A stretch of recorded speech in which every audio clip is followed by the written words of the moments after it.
Bonjour et bienvenue dans cette vidéo spéciale. Trucs et astuces. En même temps, c'est des choses que des fois je parle dans des formations ou d'autres vidéos. Tout simplement, les toutes premières vidéos avaient un son pas très cool, on va dire. Donc en même temps, ça reprendra un petit peu tout ce que j'ai pu faire dans ces vidéos. Bon, bien sûr, je pourrais pas tout faire. Alors, premièrement, le petit truc au niveau de VirtualBox. Donc, dans tous mes tutoriels, j'utilise VirtualBox, donc des machines virtuelles. Le principe de VirtualBox est simplement de créer une machine, un ordinateur, dans votre ordinateur réel. Alors bien sûr, pour faire ça, il faut quand même avoir un ordinateur quand même performant, qu'il ait quand même pas mal de RAM mémoire, quelques processeurs, pas physique, mais des processeurs, des cœurs comme ils appellent, en avoir un peu plus d'un, quoi. Et sinon, c'est vraiment tout ce que ça requiert, surtout des processeurs, de la RAM mémoire. Alors pareil, vu que vous aurez plusieurs processeurs, donc vous pouvez avoir normalement un système d'exploitation dit 64 bits. Je vous conseille vivement d'avoir ce type de système d'exploitation pour utiliser la virtualisation. Dans l'autre cas, c'est toujours possible d'utiliser, mais vous pouvez pas mettre de système 64 bits dans le virtuel si votre ordinateur lui-même est 32 bits. De plus, parfois dans les BIOS des ordinateurs, l'activation du VTX ou AMD-V n'est pas activée. Donc ça, c'est quand vous démarrez votre ordinateur. Souvent vous avez un logo, une image, et en bas de cette image, vous avez des touches sur lesquelles vous devez appuyer. Par exemple, Del to enter setup ou Del enter the BIOS, par exemple. Donc Del, c'est la touche supr et pas le retour arrière, vraiment la touche supr. Et quand vous voyez ça, vous pouvez appuyer sur cette touche. Ce qui fait que ça va vous amener sur un menu comme un magnétoscope dans le temps. Et vous devrez vous balader avec les flèches, ce ne sera pas trop la peine d'utiliser la souris, sauf si vous avez un ordinateur très récent, où maintenant on peut utiliser la souris dans un BIOS, et d'essayer de trouver cette fameuse option de virtualisation AMD ou VT, souvent c'est écrit comme ça. Si vous avez un processeur Intel, cherchez un truc qui va s'appeler VT. Si vous avez un processeur AMD, cherchez AMD. Ou des fois c'est simplement écrit virtualisation. Ensuite, pour créer une machine virtuelle, déjà il faut installer VirtualBox. Ça c'est une première étape. Vous pouvez le trouver partout sur internet. Je vous conseille d'aller sur le vrai site de VirtualBox. Ensuite, pour créer une machine, vous cliquez sur Nouvelle, et vous pourrez rentrer un nom, choisir le type du système que vous voudrez installer dedans, et sa version.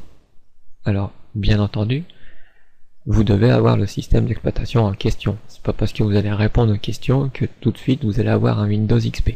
Il vous faudra vraiment le système Windows XP. Quand vous répondrez à toutes ces questions, mais imaginons qu'ici on va installer un XP, qu'on fait suivant, ici il nous demande la RAM mémoire. Donc il faut savoir que sur Windows XP, on conseillait au minimum 512. Bon, c'était le minimum, on recommandait quand même au moins d'avoir 1 Go de RAM mémoire. Sur Windows 7 et Vista, et peut-être Windows 8 maintenant aussi, le minimum étant 1024. Donc 1 Go. Donc on recommande au moins d'avoir 2 Go. Donc 2048. Là je vous parle de votre PC, je vous parle pas de l'ordinateur virtuel. Maintenant, si vous voulez faire de la virtualisation, virtualiser des machines, il faut savoir qu'au minimum, chaque machine devra posséder un processeur. pour que les machines soient démarrées en même temps.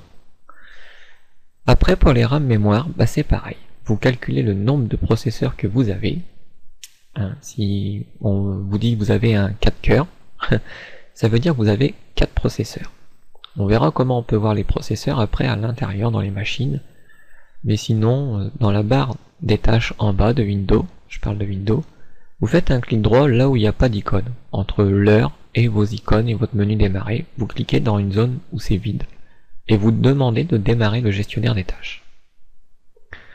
Une fenêtre va s'afficher. Donc souvent vous arrivez dans Applications. Là vous avez juste à regarder dans Performance. Et ici, vous allez voir des cases. Le nombre de cases, c'est votre nombre de processeurs, tout simplement. Donc vous voyez dans ma machine par exemple j'ai 1, 2, 3, 4, 5, 6, 7, 8 processeurs. Donc j'ai un seul processeur dans la machine, mais il a 8 cœurs comme on dit. Après côté RAM mémoire, donc vous pouvez voir ici en même temps dans mémoire physique la taille totale de vos mémoires. Comme vous voyez j'ai 16 329 MO comme il dit. Donc si je prends à partir des milliers, ça veut dire qu'il y a 16 gigaoctets de RAM mémoire. Vous n'avez pas besoin d'autant pour les machines virtuelles. Mais en d'autres termes, mon ordinateur me permettrait d'avoir un processeur réservé pour l'ordinateur le vrai, et à côté je pourrais éventuellement, je dis bien éventuellement, démarrer 8 à 7 machines en même temps. Alors ce éventuellement dépend d'une part des processeurs que vous avez sur votre machine, mais aussi de votre RAM mémoire, puisque comme vous voyez, on nous demande quelle taille de mémoire je veux donner à la machine virtuelle. Donc prenons exemple que vous avez typiquement beaucoup dans la moyenne 2 à 4 processeurs, et souvent vous avez 4 Go de RAM mémoire. Bon. Alors si vous avez ce type de mémoire, et que votre système est un Windows 7, donc pour le Windows 7, normalement il a besoin d'1 Go. Donc au mieux laissez au moins 1,5 Go à votre système, pour être à l'aise quand même sur votre ordinateur en cas de problème avec les machines virtuelles. Ça veut dire que si vous gardez 1,5 Go pour votre ordinateur, il vous reste sur les 4 Go 2,5 Go pour vos machines virtuelles. Ensuite, ça dépend de ce que vous allez mettre dedans. Donc par exemple, si là je mettais un Windows XP, je pourrais aisément mettre 1000 MO, soit 1 Go. Ça veut dire qu'il me resterait encore 1,5 Go. Si vous avez deux processeurs, un processeur pour votre machine réelle, et il en reste un pour cette machine virtuelle. Donc ça tombe bien, et du coup, au lieu de rester à 1024, puisque de toute façon vous ne pourrez pas allumer plus de deux machines en même temps, on est bien d'accord, si vous avez que deux processeurs, vous pourrez allumer qu'une machine par une machine. Par contre, vous pouvez avoir autant de machines que vous voulez. Mais le principe, c'est que vous ne pourrez pas les allumer en même temps. Donc maintenant, le cas où celui il a toujours 4 Go de RAM mémoire, mais qu'il a 4 processeurs. Donc lui, dans cet exemple, un processeur pour sa machine réelle, donc ça on n'y touche pas. Si c'est un Windows 7, c'est pareil, on lui laisse 1,5 Go dans le PC, donc il lui reste 2,5 Go pour les RAM mémoire, et 3 processeurs pour ses machines virtuelles. Donc après, c'est à voir comment on va utiliser les processeurs et la RAM mémoire qui reste pour pouvoir allumer ces machines en même temps. Donc si je prenais un Windows XP, on sait que le minimum c'est 512. Si j'en mettais 2 à 700, on va dire, vous voyez, c'est entre les deux, voilà, à 752. Si j'en mets 2 comme ça, ça ferait 3 Go. Donc là, déjà, si il me restait 2,5 Go, je pourrais pas lui donner la moitié. Le minimum, normalement, pour XP, c'est 512. Et pour beaucoup d'anciens Linux, 512 c'est très bien aussi. Dans ce cas-là, si je mettais que des XP, alors 512 plus 512, ça me fait 1 giga, plus 512, 1 giga 5. D'ailleurs, les deux 700 là, je me suis planté, parce que ça ferait 1 giga 5, et du coup on pourra en mettre plus. Donc, comme je dis, le fait qu'on peut mettre plus, et ben, si je mettais comme je disais tout à l'heure, les 700 là, mais il n'est pas facile à attraper. Donc 2 fois les 700 ça fait 1 giga 5, mais comme j'ai 2 giga 5 disponibles, il me reste encore quelque part 1 giga que je vais pouvoir faire autre chose. Et ça me permet de mettre par exemple 2 Windows XP, ou un Windows et un Linux. Attention des anciens des Linux, hein, pas les nouveaux, parce que sinon ça va ramer. C'est comme si vous mettez un Windows 7 quoi. Après, bah c'est comme vous voyez, libre à vous, il vous resterait 1 giga pour une machine, limite dans la machine qui reste, hein, vous pouvez vraiment installer un 7, un Vista, il n'y aura pas trop de soucis là-dessus quoi, hein, même un Windows 8. Donc, après avoir choisi votre taille de la mémoire, bon, on fait suivant, on va nous demander de maintenant créer un disque dur pour stocker les données, et bien sûr pour installer votre système dedans. Donc la taille du disque dur recommandé est 10 Go. Alors pareil, il n'y a pas de miracle ici. Il faut que vraiment dans votre ordinateur réel, vous ayez de la place sur votre disque dur. Après, vous calculez la place que vous avez, qui vous reste, hein, quand vous parcourez votre ordinateur, hein, tout bonnement. Par exemple, je regarde mon ordinateur. Donc j'ai plusieurs disques durs, certains sont coupés en 1, 2 ou 3 morceaux, et puis bah je vais choisir, on va dire, le disque dur qui me laisserait le plus de place pour pouvoir mettre éventuellement le plus de machines. Mais la place est assez importante dès le début, parce que même si vous ne réservez pas automatiquement toute la place, au fur et à mesure du temps que vous allez utiliser votre machine virtuelle, c'est comme votre ordinateur, au fur et à mesure du temps, vous y installez des programmes, ou vous y stockez certaines choses. Et du coup, bah, vous commencez à prendre de la place finalement dans votre machine. Et puis il y a tout ce qui est les mises à jour aussi. Donc la place, c'est aussi à penser, à bien penser au début, parce que vous ne pourrez pas augmenter la taille de votre disque dur virtuel. Hein, vous pourrez en créer un autre si vous voulez, de plus grande capacité, mais il y aura des complications. Hein. Ça sera pas sans les complications, quoi. Donc pour pas se compliquer la vie, il vaut mieux choisir dès le début. Donc ne pas ajouter de disque dur, bah, ça serait un petit peu bête. On crée une machine, on lui donne des RAM mémoire, mais on lui donne pas de disque dur, au final, elle va démarrer dans le vide. Si vous avez déjà des disques durs qui existent, virtuels, parce que vous en avez déjà créé comme ça à l'appel, vous pouvez en utiliser un, et du coup vous aurez accès à la liste de ceux qui sont disponibles. Si vous êtes comme moi, par exemple, vous démarrez et que vous en avez pas, on va demander d'en créer un nouveau. Ensuite, on a plusieurs types de fichiers pour les disques durs. C'est comme les fichiers texte, les documents Word, hein, c'est des types différents, des extensions différentes. Et après, bah, c'est selon si vous avez envie d'utiliser votre disque dur, on va dire un peu à l'extérieur de VirtualBox. Par exemple, moi j'ai pas trop d'exemples, mais si vous voulez l'utiliser avec QEMU, par exemple, bon bah vaut mieux prendre des types comme ça.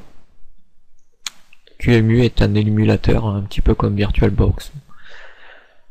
Mais si vous cherchez pas à faire des trucs plus compliqués que ça, quoi, laissez VDI, le choix par défaut, il est très bien. Donc bah je laisse VDI, un choix par défaut, comme je vous le conseille. Alors ici, une question cruciale, on va dire. Elle va déterminer la place sur votre disque dur. Imaginons que je vais créer un disque dur dans mon ordinateur virtuel et que celui-ci fasse une taille de 100 Go. J'ai décidé de lui donner 100 Go. Mais mon disque dur réel, lui, il lui reste 120 Go de libre, par exemple. Donc ça veut dire que, quelque part, si je disais que ma machine virtuelle peut stocker 100 Go de données, ça veut dire que le disque dur réel, il va lui rester 20 Go d'espace disponible, et non plus 120, puisque j'en aurais perdu 100 à cause de la machine virtuelle. Alors cela est vrai, uniquement vrai, si vous choisissez une taille fixe. C'est-à-dire que la machine virtuelle va retirer la place disponible sur votre disque dur réel à la hauteur de la taille que vous lui avez donnée. Si je lui ai donné 100 Go, et dans mon disque dur réel, il va vraiment perdre 100 Go. Alors que j'ai pas stocké de données encore, mais c'est réservé automatiquement et je pourrais pas les utiliser que seulement dans ma machine virtuelle. Le choix par défaut, celui qui est coché au départ, est le dynamiquement alloué. Alors celui-ci, il est plutôt pratique. D'ailleurs, c'est celui que je vous conseille d'utiliser tout le temps. Dans ce cas-là, je peux le donner à ma machine virtuelle une taille de 100 Go. Mais en réalité, mon disque dur physique réel, imaginons qu'il lui reste que 50 Go de disponible. Donc si je dirais taille fixe, je ne pourrais pas, puisque je n'ai pas ces 50 Go qui va me manquer. Vu qu'il n'y en a que 50 disponibles, je leur demande 100, c'est pas possible. Par contre, si je choisis dynamiquement alloué, on va rien me dire, on va me laisser faire. Alors bien sûr, il y a anguille sous roche quelque part. Faut pas croire que vous allez gagner 50 Go comme ça miraculeusement. Non, en fait, ce qui va se passer, c'est que la machine virtuelle vous autorisera à l'intérieur de stocker des éléments à hauteur de 100 Go. Bien entendu, il y a une condition, c'est que au départ, elle va pas réserver dans votre disque dur cette place. C'est-à-dire que votre machine va prendre très peu de place au début parce qu'il n'y a pas de données, il n'y a même pas de système dedans. Par contre, quand vous allez installer le système, le disque dur va commencer à se remplir. Et puis après, vous allez installer des drivers, par exemple, mais dans une machine virtuelle, il n'y a pas besoin de ces genres de trucs. Et vous allez installer les programmes. Puis vous allez y stocker des données. Donc, plus le temps va avancer, et plus vous allez commencer à stocker des éléments. Sauf qu'au départ, vous avez dit que votre disque dur pouvait contenir 100 Go. Mais que vous l'avez placé dans un disque dur réel qui, lui, peut en contenir que 50. Et quand votre disque dur réel va commencer à être rempli, votre machine virtuelle ne pourra plus stocker de données. Parce que c'est logique, votre disque dur physique il est rempli, on ne peut pas lui en donner plus. Donc, ce que vous pouvez faire dans ces cas-là, c'est déplacer la machine virtuelle. C'est-à-dire déplacer votre machine et son disque dur virtuel, tout ça, c'est des fichiers des dossiers qui existent dans l'ordinateur, qu'on verra par la suite. Et ces éléments, on peut les copier tout simplement dans un autre disque dur qui lui a vraiment beaucoup plus de place. Et du coup, imaginons que dans ce nouveau disque dur, cette fois-ci, vous avez 200 Go de place disponible. Quand vous allez déplacer votre machine, vu qu'elle en contient presque 50, donc il va vous en rester que 150 finalement, et que votre machine, normalement, peut aller jusqu'à 100. Donc, dans ces cas-là, vous allez démarrer la nouvelle machine virtuelle au nouvel endroit, emplacement de votre ordi. Et là, plus de problème de stockage. C'est-à-dire que vous allez pouvoir dépasser les 50 Go. Mais, à un moment, vous allez arriver aux 100 Go. Et là, c'est fini. C'est-à-dire que là, vous ne pouvez pas agrandir le disque dur. Donc, vous ne pourrez pas stocker plus. Même s'il reste encore 100 Go de place réellement dans votre disque dur réel. D'accord? C'est parce que c'est la limite de la machine virtuelle. Donc voilà à quoi correspondent ces deux options. Donc on prend dynamique. Ici on me demande le nom que je vais donner au disque. Et je pourrais choisir l'endroit où je veux le stocker. Par défaut, il va me le stocker dans mon nom d'utilisateur, mon dossier d'utilisateur, un dossier VirtualBox VM pour Virtual Machine, et le nom de la machine que j'ai commencé à lui donner, qui s'appelle XP. Et ça, c'est le nom du disque dur que je suis en train de créer. C'est un simple fichier comme on peut le voir. Bon là, je le laisse par défaut. Donc ici, vous voyez que par défaut, il y a 10 Go. Là, sur 10 Go, n'espérez pas installer Seven. Donc mettez quand même plus. Donc vous pouvez aussi taper un chiffre. Voilà, je vais taper 50. Et là, j'ai été trop vite. Alors, qu'est-ce qui s'est passé? C'est que j'ai tapé 50, mais j'ai oublié ,00. Du coup, il n'a pas pris ça pour 50 Go. Mais il a pris ça pour presque 5 MO. Un peu moins de 5 MO. Donc, comment me sortir de cette situation? C'est assez simple. Dans les pas machines, fichiers, on a le gestionnaire de médias. On va y faire un tour. Et là-dedans, j'ai mon dernier disque dur, parce que je suis dans l'onglet disque dur. Je suis dans le dernier disque dur que je viens de créer. Ce disque dur, je peux le libérer de la machine dans un premier temps, parce que vous voyez, je ne peux pas le supprimer si il est pris. Donc je le libère. Et maintenant, je peux venir supprimer ce disque dur. Voilà, je supprime tout le disque dur, y compris ces données, pour qu'il ne soit plus dans mon vrai disque dur à moi. Notre terme, c'est comme si vous supprimez le fichier dans votre ordi. Et puis ici, vous voyez, je peux copier un disque dur qui existerait, pour en faire une copie, pour que ça aille plus vite. Je pourrais en modifier un. Et ici, j'ai pas la possibilité d'en créer un. Donc, pour en créer un, on va fermer. Et cette fois-ci, on va aller regarder dans la machine virtuelle dans ses configurations. Et nous, ce qui nous intéresse, c'est le disque dur, parce qu'elle n'en possède pas. Donc on va dans la partie stockage. Ici, on voit qu'on a un contrôleur IDE avec un disque optique, un lecteur CD, qui est actuellement vide. Je vais me replacer là-haut. Ici, c'est un contrôleur, et ici, c'est un périphérique au contrôleur. Donc dans un premier temps, je vais ajouter un nouveau contrôleur. Ce contrôleur, je vais le prendre en SATA. Dans ce contrôleur, je vais venir ici cliquer sur le plus pour ajouter un disque dur. J'aurais pu ajouter un lecteur CD, mais je vais ajouter un disque dur. Est-ce que je veux choisir un disque dur qui existe? Vous me rappelez de la liste de tout à l'heure, j'avais des disques durs qui existaient déjà. Non, je veux en créer un nouveau, parce que je m'étais trompé. Donc là, on passe directement au type du fichier, comme on l'a déjà vu. Ensuite, dynamique. Ensuite, le nom. Je vais le réappeler XP. Et ici, vous voyez, pour la taille, donc je pourrais juste effacer le 1 et mettre un 5. Et on voit le curseur, il est quand même plus près des 2 Tera que des quelques MO. Donc maintenant que je suis convaincu de la taille que je veux, je peux le créer. Et du coup, je me retrouve avec un disque dur d'une taille virtuelle, comme il dit, de 50 Go. Par contre, sa taille réelle, pour l'instant, il ne fait que 2 MO dans mon vrai disque dur. Mais il pourra aller jusqu'à 50, comme on le voit. Une autre partie que vous pouvez toucher, tant qu'on est ici dans les paramètres, c'est l'affichage. Donc la mémoire vidéo, vous pouvez l'augmenter. Si vous avez une très très bonne carte vidéo, vous pouvez activer l'accélération 3D. Vous allez voir que ça me permettra d'aller au-dessus de 128 MO. Là, il m'a fait mentir, parce que j'ai choisi XP. J'aurais choisi un autre type de système, il m'aurait fait monter à 256. Donc je peux activer les deux options.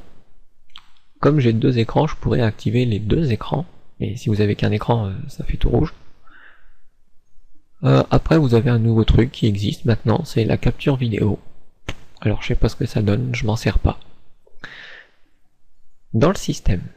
Alors, système, c'est un petit peu ce que vous pourrez éventuellement trouver dans votre BIOS. Le même genre d'option. Déjà la mémoire. Vous voyez que la mémoire n'est pas fixée comme le disque dur. Hein, à tout moment, si je rajoute de la vraie RAM mémoire dans mon PC, donc j'aurai plus de RAM mémoire, et ce qui fait que dans mes machines virtuelles, je pourrais leur rajouter un petit peu plus de RAM mémoire. Tout simplement. Donc l'ordre d'amorçage, c'est par quoi votre ordinateur va démarrer. Bon, généralement, on met plus les disquettes, donc ça vous pouvez le décocher et même le mettre en bas. Ça n'existe plus. Souvent on préfère mettre quand même le disque dur en premier et laisser le CD DVD en deuxième. Disque dur, c'est là où vous aurez installé Windows, mais ici rappelez-vous qu'on n'a pas de Windows. Notre disque dur il fait que 2 MO, et Windows, même XP, fait déjà 700 MO, hein, la taille d'un CD quoi. Donc au début Windows va être sur un CD, hein, c'est comme ça qu'on met Windows, qu'on l'installe, et le CD va se copier dans le disque dur. comme si vous avez téléchargé un programme et que vous commencez à installer le programme. Quand vous installez le programme, d'accord, au début il n'est pas dans votre disque dur. Et le fait de l'installer, c'est ce que ça va faire, ça va créer les dossiers dans le disque dur. Et ben là, c'est la même chose avec Windows. Windows, c'est un très gros programme. Linux, c'est pareil, hein. C'est ce qu'on appelle un système d'exploitation. Donc, par contre, quand l'ordinateur démarre sur un disque dur vide, et qu'il y a un disque, un CD présent, et que ce CD contient un Windows, et que ce CD peut démarrer, hein, il suffit pas de copier votre Windows dessus, ça marche pas comme ça du tout. Mais dans les bons termes, si vous avez vraiment le CD de Windows que vous mettez, et qu'il n'y a plus rien dans le disque dur, bah il va pas pouvoir démarrer sur le disque dur, puisqu'il n'y a rien. Donc qu'est-ce qu'il va faire? Si le CD est coché et qu'il y a bien un CD, il va essayer de démarrer sur le CD, comme si il le ferait sur votre disque dur. C'est-à-dire, au lieu de lire le disque dur, en fait il lit votre CD. Bien sûr, un CD, vous savez très bien qu'il n'est pas inscriptible quand il est lu. Hein, quand vous regardez une vidéo de votre CD qui serait par exemple DivX, vous pouvez pas graver votre vidéo en même temps que vous la regardez. C'est impossible. Même si le CD est réinscriptible, vous devrez forcément effacer les choses. Mais surtout, vous ne pourrez pas le lire au moment où vous le gravez. Donc ça veut dire que si vous utilisez Windows ou Linux Live depuis un CD, bah, le système n'est pas installé. C'est-à-dire qu'il va être beaucoup plus lent, parce qu'il est entièrement dans les RAM mémoire là. Alors que quand il est dans le disque dur, il utilise, on va dire, une partie du disque dur comme si c'était une RAM mémoire. Et du coup, ça vous libère un peu de RAM mémoire. Et ça permet d'avoir un PC un peu plus performant. Un PC. Un système un peu plus réactif. Bon. Après, les processeurs. Je vous ai parlé des processeurs. Mais rappelez-vous que quand j'ai créé la machine, on m'a demandé seulement son nom, quel système je voulais mettre dedans, quelle était la taille des mémoires que je voulais lui donner, et puis au pire, si je me trompe, hein, je peux toujours retourner dans les configurations de la machine et changer la taille de la mémoire. De même que le processeur, on ne me l'avait pas demandé. Pour le disque dur, bah on l'a vu comment on faisait, hein. Si on se trompe, on peut créer un nouveau disque dur directement depuis stockage. Pour le processeur, c'est ici. Donc on voit que j'ai 8 processeurs. Mais que à un moment, à partir de 4, ça commence à être un petit peu rouge. Hein, en d'autres termes, on ne me conseille pas trop. Donc je pourrais en mettre 2, 3, 4. Là ici on m'informe qu'il y a un paramètre qui n'est pas valide. Bah, on va voir pourquoi. Si je me mets dessus, on me dit page système processeur, la fonctionnalité ES APIC n'est actuellement pas activée dans la section carte mère de la page système. Cela est nécessaire afin de pouvoir supporter le chipset type ICH9. Donc, si on regarde ici, il m'a parlé, hein, je peux remettre le message, des APIC. Bon, APIC, bah, il est ici. Maintenant, il dit que quand je active APIC, au niveau du chipset, je peux le changer en ICH9. Voilà. Et du coup, bah, j'ai fait ce qu'il me disait. Et si je regarde dans le processeur, bah, on voit qu'il n'y a plus de problème. Les ressources allouées, 100%. Et le PAE-NX, c'est une façon de gestion de la mémoire. Alors, on me le dit, hein, si cette case est cochée, fonction d'extension d'adresse physique du processeur hôte sera signalée à la machine virtuelle. Vous faites comme vous voulez. Vous pouvez l'activer, le désactiver, ça va pas changer grand chose. Donc ici, vu que c'est XP, hein, j'ai pas la peine de lui mettre 50 processeurs, hein, il sera déjà bien content. Et au niveau de l'accélération, donc vu que c'est XP, que c'est pas du 62 bits, je suis pas obligé d'activer la virtualisation. Mais vous voyez toujours un petit peu à quoi correspond en passant la souris dessus. Général, donc ça veut dire qu'à tout moment je peux rechanger le nom de la machine. À tout moment je peux lui rechanger son système d'exploitation. Je peux indiquer si je peux utiliser le presse-papier. Donc le presse-papier, c'est quand je fais un copier de mon ordinateur vers l'ordinateur virtuel que je veux coller la chose que j'ai copiée. Généralement, on aime bien que ça soit dans les deux sens, bidirectionnel, que je puisse copier de l'ordi virtuel sur mon ordi et de mon ordi dans l'ordi virtuel. Et le glisser-déposer, c'est la même chose, sauf que vous prenez la souris, vous cliquez et puis vous le déplacez, quoi. Voilà, donc média amovible, enregistrer des changements, pourquoi pas, et la barre d'outils, pourquoi pas. Ici, description, ça permet par exemple, vu que vous avez plusieurs machines, vous pouvez créer des comptes d'utilisateurs dedans, et leur mettre des mots de passe. Mais au bout d'un moment, ça commence à devenir compliqué tous ces mots de passe et ces comptes d'utilisateurs. Surtout si on n'utilise pas les machines tous les jours, pas comme la nôtre. Et ici, je vous conseille d'indiquer quel est le nom d'utilisateur et son mot de passe, tout simplement. Voire même, vous pouvez donner une information de la place qui reste disponible. Bon, encore ça, vous pouvez le voir autrement, mais franchement, l'utilisateur et le mot de passe, c'est pas mal. Ça peut vous servir. Donc là, on a fait un peu le tour de général, système, l'affichage, le stockage. Donc ça, on verra pour les lecteurs. Le son, donc activer le son dans la machine virtuelle. Vous pouvez choisir Windows Direct Sound, c'est ce que j'utilise souvent et ça marche plutôt bien. Sinon, utilisez le machin factice. Après, pour le ICH AC97 ou Sound Blaster ou Intel Audio HD, c'est qu'une question de choix, d'accord, et de ce qu'il vous propose. Après, vous voyez, si dedans le son il est pourri, vous comprenez un petit peu pourquoi. Venez remettre des réglages un peu comme ils sont par défaut, quoi. Le réseau. Alors, pour le réseau, j'ai pas trop envie de détailler, parce que ça peut devenir compliqué. Mais pour l'instant, je vais le laisser en NAT. Mais il y a plusieurs types de réseaux qu'on pourra choisir. Et par défaut, il n'y a qu'une seule carte d'activer. Vous voyez bien qu'elle est active, la deuxième n'est pas active, ni la 3, ni la 4. Alors on peut activer plusieurs cartes, comme on le voit. Bon, c'est dans des cas vraiment spécifiques. Le port série. Ça peut servir pour certains développements, mais c'est très peu utilisé. En général, vous vous en servirez pas, la moitié d'entre vous, je dis bien, voire même les 3/4 d'entre vous. Le USB.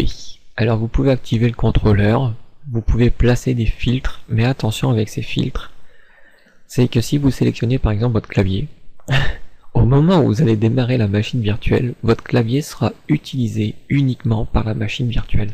Vous ne pourrez plus utiliser votre clavier dans la machine réelle tant que la machine virtuelle sera démarrée. Je ne vous conseille pas de mettre des filtres. Un dossier partagé, c'est un dossier que vous pourrez accéder depuis votre machine réelle vers la machine virtuelle. Vous pourrez déposer des documents dans ce dossier, et de la machine virtuelle, bien entendu, pour aussi accéder à ce dossier de la machine réelle. En d'autres termes, ce dossier sera accessible par les deux machines, tout simplement. Alors après, tout simplement, pas toujours. Parce qu'il faut faire des trucs parfois un peu bizarres avec cette histoire. Déjà, le copier-coller, c'est bien. Donc voilà, j'ai préparé ma machine virtuelle.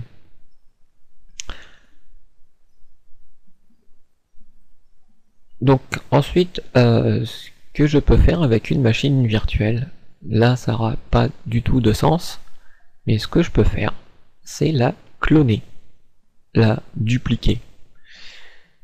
Alors, quand on clone, elle va avoir un nouveau nom.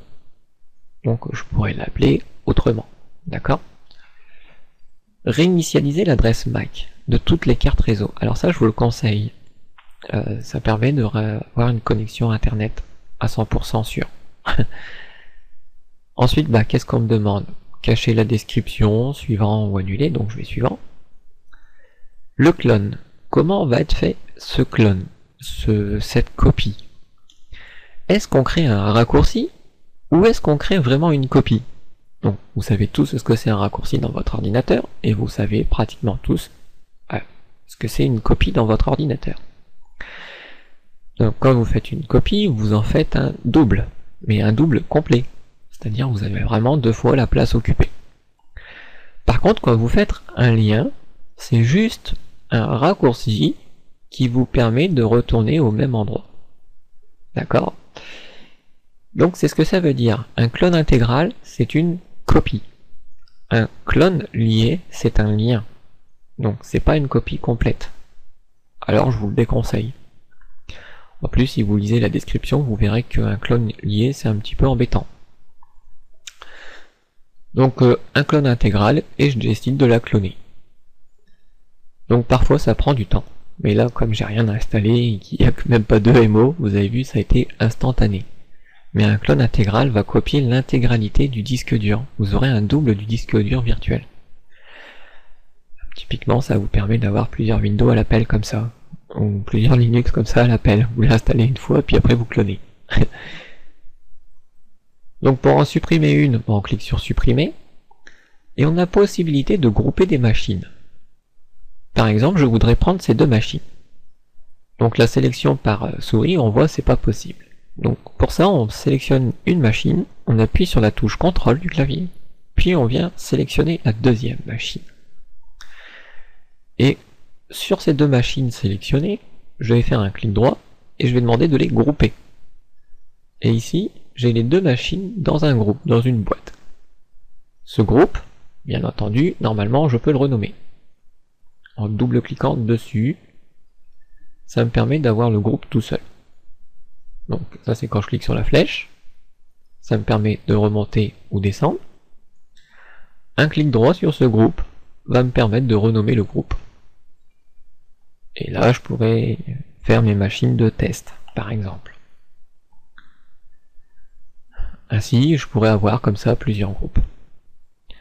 À tout moment, si je veux rajouter une machine dans mon groupe, je peux très bien prendre une machine qui existe et venir la glisser. Vous voyez, avec la petite trait marron, gris, je peux la mettre entre les deux par exemple. Si à l'intérieur je veux organiser, je peux faire la même chose, je peux reprendre la machine et puis dire bah non, je vais la mettre en bas. Si je veux la ressortir du groupe, bah je la prends et je la fais sortir du groupe. Je la mets après tutoriel par exemple. Pour supprimer un groupe, le mieux c'est d'enlever les machines du groupe. Vous pouvez le faire comme ceci normalement, dégrouper. Donc ça enlève un groupe directement, mais pas vos machines. Et pour supprimer les machines, bah, vous supprimez les machines. Alors vous avez deux options. Soit vous supprimez de la liste. Alors pour ça on va voir un petit peu. Je vais faire un clic droit et je vais demander d'afficher dans l'explorateur. Et là on voit où est-ce qu'il a stocké cette machine XP. D'ailleurs si je remonte d'un dossier, on va voir le clone qui est juste à côté. Donc disons que pour la première, je vais supprimer et je vais demander de supprimer de la liste. Donc voilà, elle n'apparaît plus. Par contre dans mon disque dur, la machine XP est toujours là et son disque dur est toujours là. Prenons la deuxième, le clone. Je veux la supprimer. Et je supprime aussi les fichiers. Elle disparaît de la liste, mais en plus, elle disparaît du disque dur. Donc voilà comment supprimer une machine directement. Vous pouvez aussi faire comme ça. Alors quand vous le faites à la main, par contre, et que vous n'avez pas supprimé de la liste, vous aurez un problème au redémarrage. Il vous dira qu'il manque une machine. Pour ça, bah, supprimez-le de la liste des machines qui manquent, qui a un problème. Bon. Continuons. Alors, pour gagner du temps, le système d'exploitation est installé. Je lui ai déjà installé aussi quelques programmes.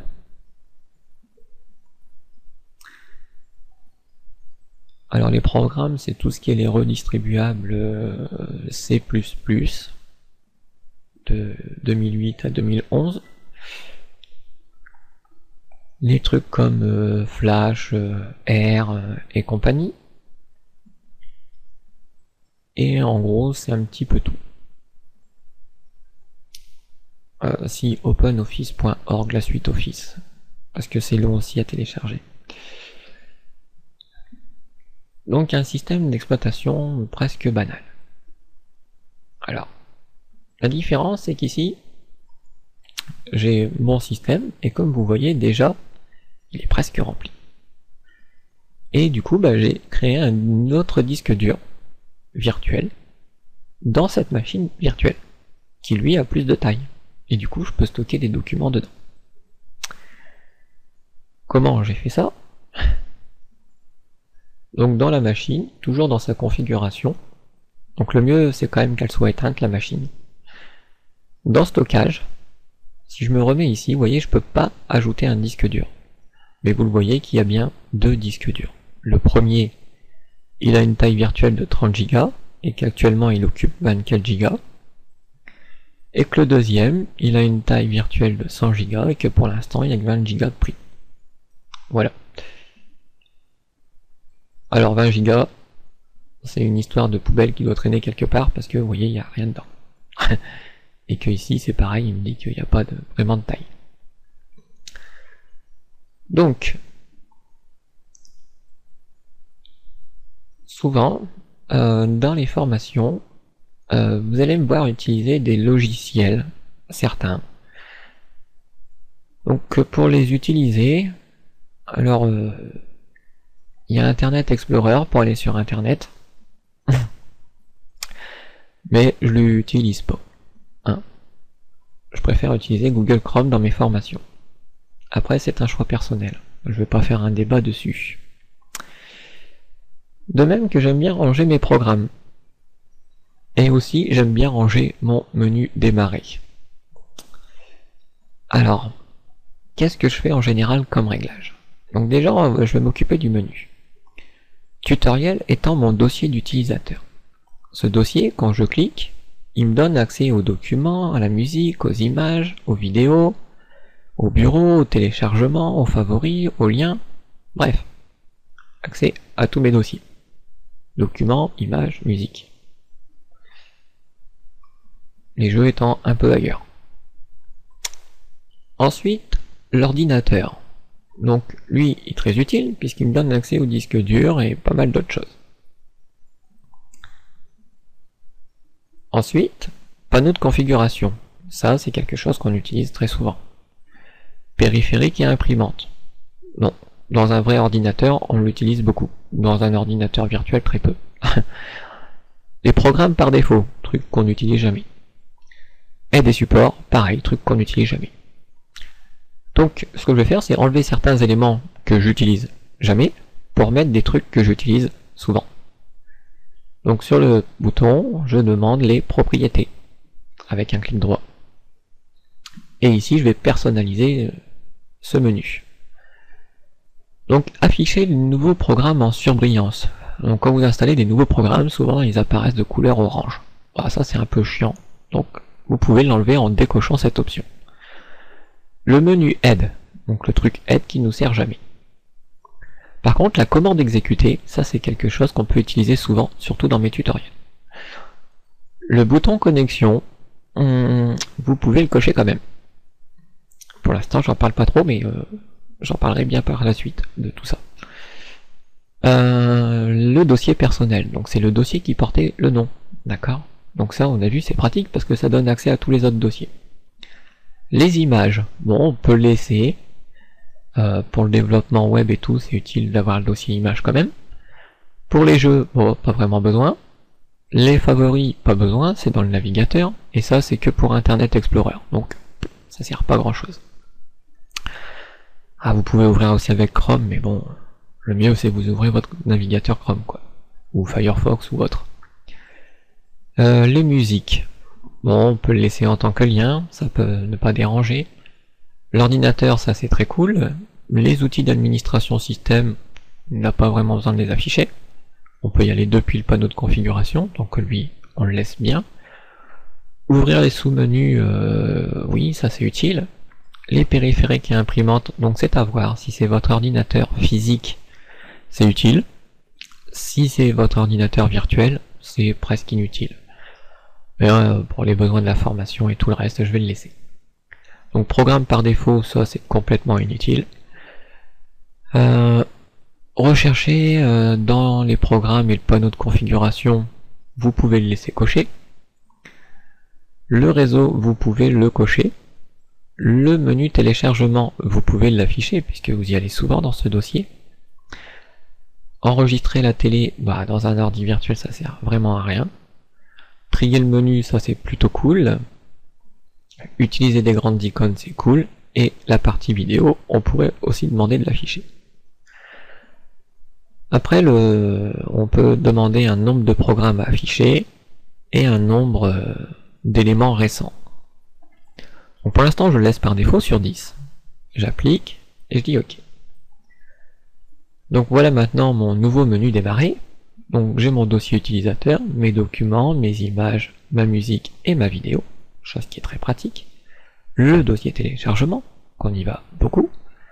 Ordinateur, tout ce qui est le réseau et les connexions, le panneau de configuration, mes imprimantes, et le bouton exécuter pour donner des commandes à l'ordinateur plus rapidement. Alors là on a réglé la partie droite. Pour la partie des programmes, alors faut être sur les programmes, donc là ou après, peu importe, tant que vous êtes sur les programmes, vous faites un clic droit et vous avez deux possibilités, soit d'ouvrir, ou ouvrir tous les utilisateurs. Si je regarde ouvrir, ça m'emmène dans un endroit spécial. Si je regarde la barre d'adresse au complet, je vais cliquer dans le vide. On me dit que c'est dans C, User, Tutoriel, App Data, Roaming, Microsoft, Windows, Start Menu. Donc tout ça c'est écrit en anglais, mais dans votre disque, c'est écrit le disque dur C, le dossier utilisateur dans votre disque dur C, le dossier portant le nom de votre utilisateur. Donc ici je suis tutoriel, donc c'est le nom de moi, on va dire, de l'utilisateur. App Data, donc ça c'est un truc qui est caché dans votre ordinateur, mais qui se trouve dans votre dossier utilisateur. D'accord. Typiquement, si je regarde dans tutoriel, puisque c'est ce dossier qui me parle au début, je regarde, je vois pas de App Data. Pour le voir, il faudra aller dans les options. Alors ici les options, on les voit pas. Dans Organiser, dans Disposition, je vais demander d'afficher la barre des menus. Et du coup, j'ai un petit menu qui apparaît. Je vais aller dans le menu Outils, Options des dossiers. Ensuite, dans l'affichage, je vais demander ici dans les fichiers et dossiers cachés d'afficher les fichiers qui sont cachés. De même que je vais descendre un tout petit peu, il y a une partie qui s'appelle masquer les extensions de fichiers dont le type est connu. Ça, je vais masquer les extensions. Ça, vous, il est coché, vous pouvez le décocher, parce que c'est utile de connaître le type de fichier que vous manipulez.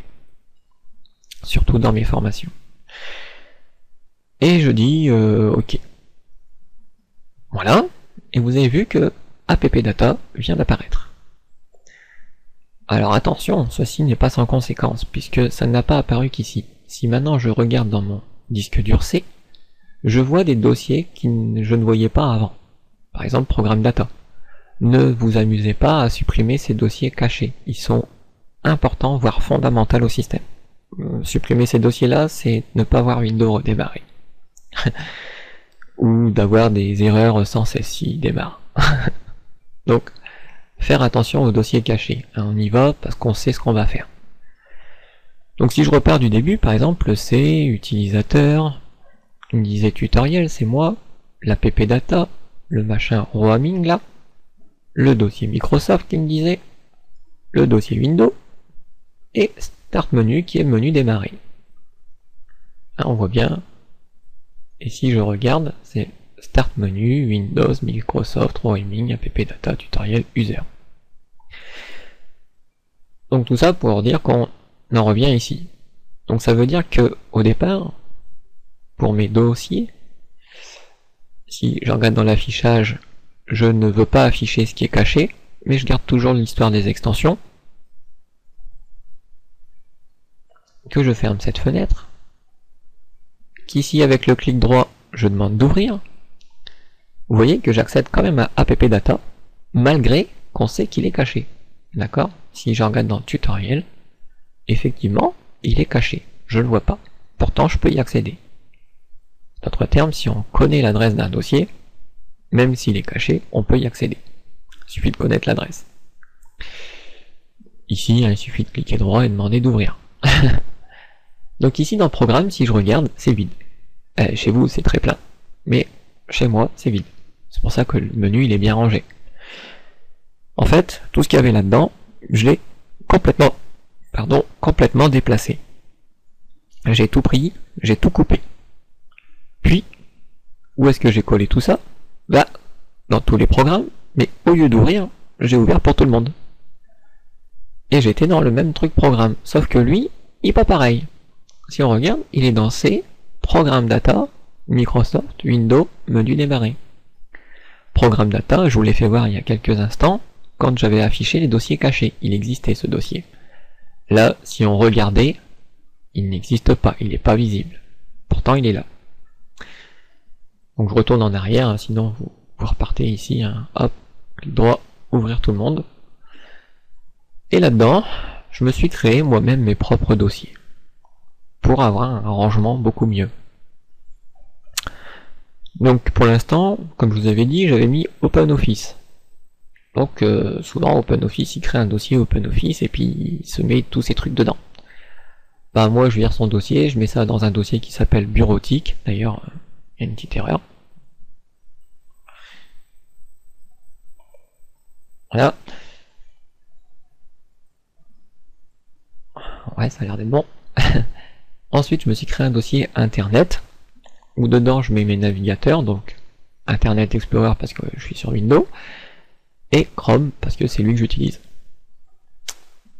Sécurité, donc Microsoft Security Essential. Donc c'est ce que je recommande à tout le monde quand même, comme antivirus. Beaucoup de gens mettent Avast, mais il n'est pas meilleur que Microsoft Security Essential. Donc et voilà. Il est gratuit maintenant, le truc de Windows. Et il vous protège en même temps que vos mises à jour. Logiciel. Alors dans le logiciel, j'ai déplacé des éléments qui existaient dans les dossiers de Windows par défaut. Par exemple, dans Bureau, j'ai mis la calculatrice, le magnétophone, l'outil de capture que peu de gens des fois connaissent. Ils utilisent la touche impression écran, mais pourtant l'outil de capture est bien plus pratique. Paint, d'ailleurs ils l'utilisent quand ils font une impression écran, ils vont venir le coller dans Paint. Et le pense-bête. Bon, très souvent j'utilise énormément la calculatrice, très souvent l'outil de capture. Pour les autres, franchement, très peu. Dans les outils, je mets en général tout ce qui sert à rien. Ah, tout ce qui sert à rien. C'est pas un programme qu'on va démarrer directement, quoi.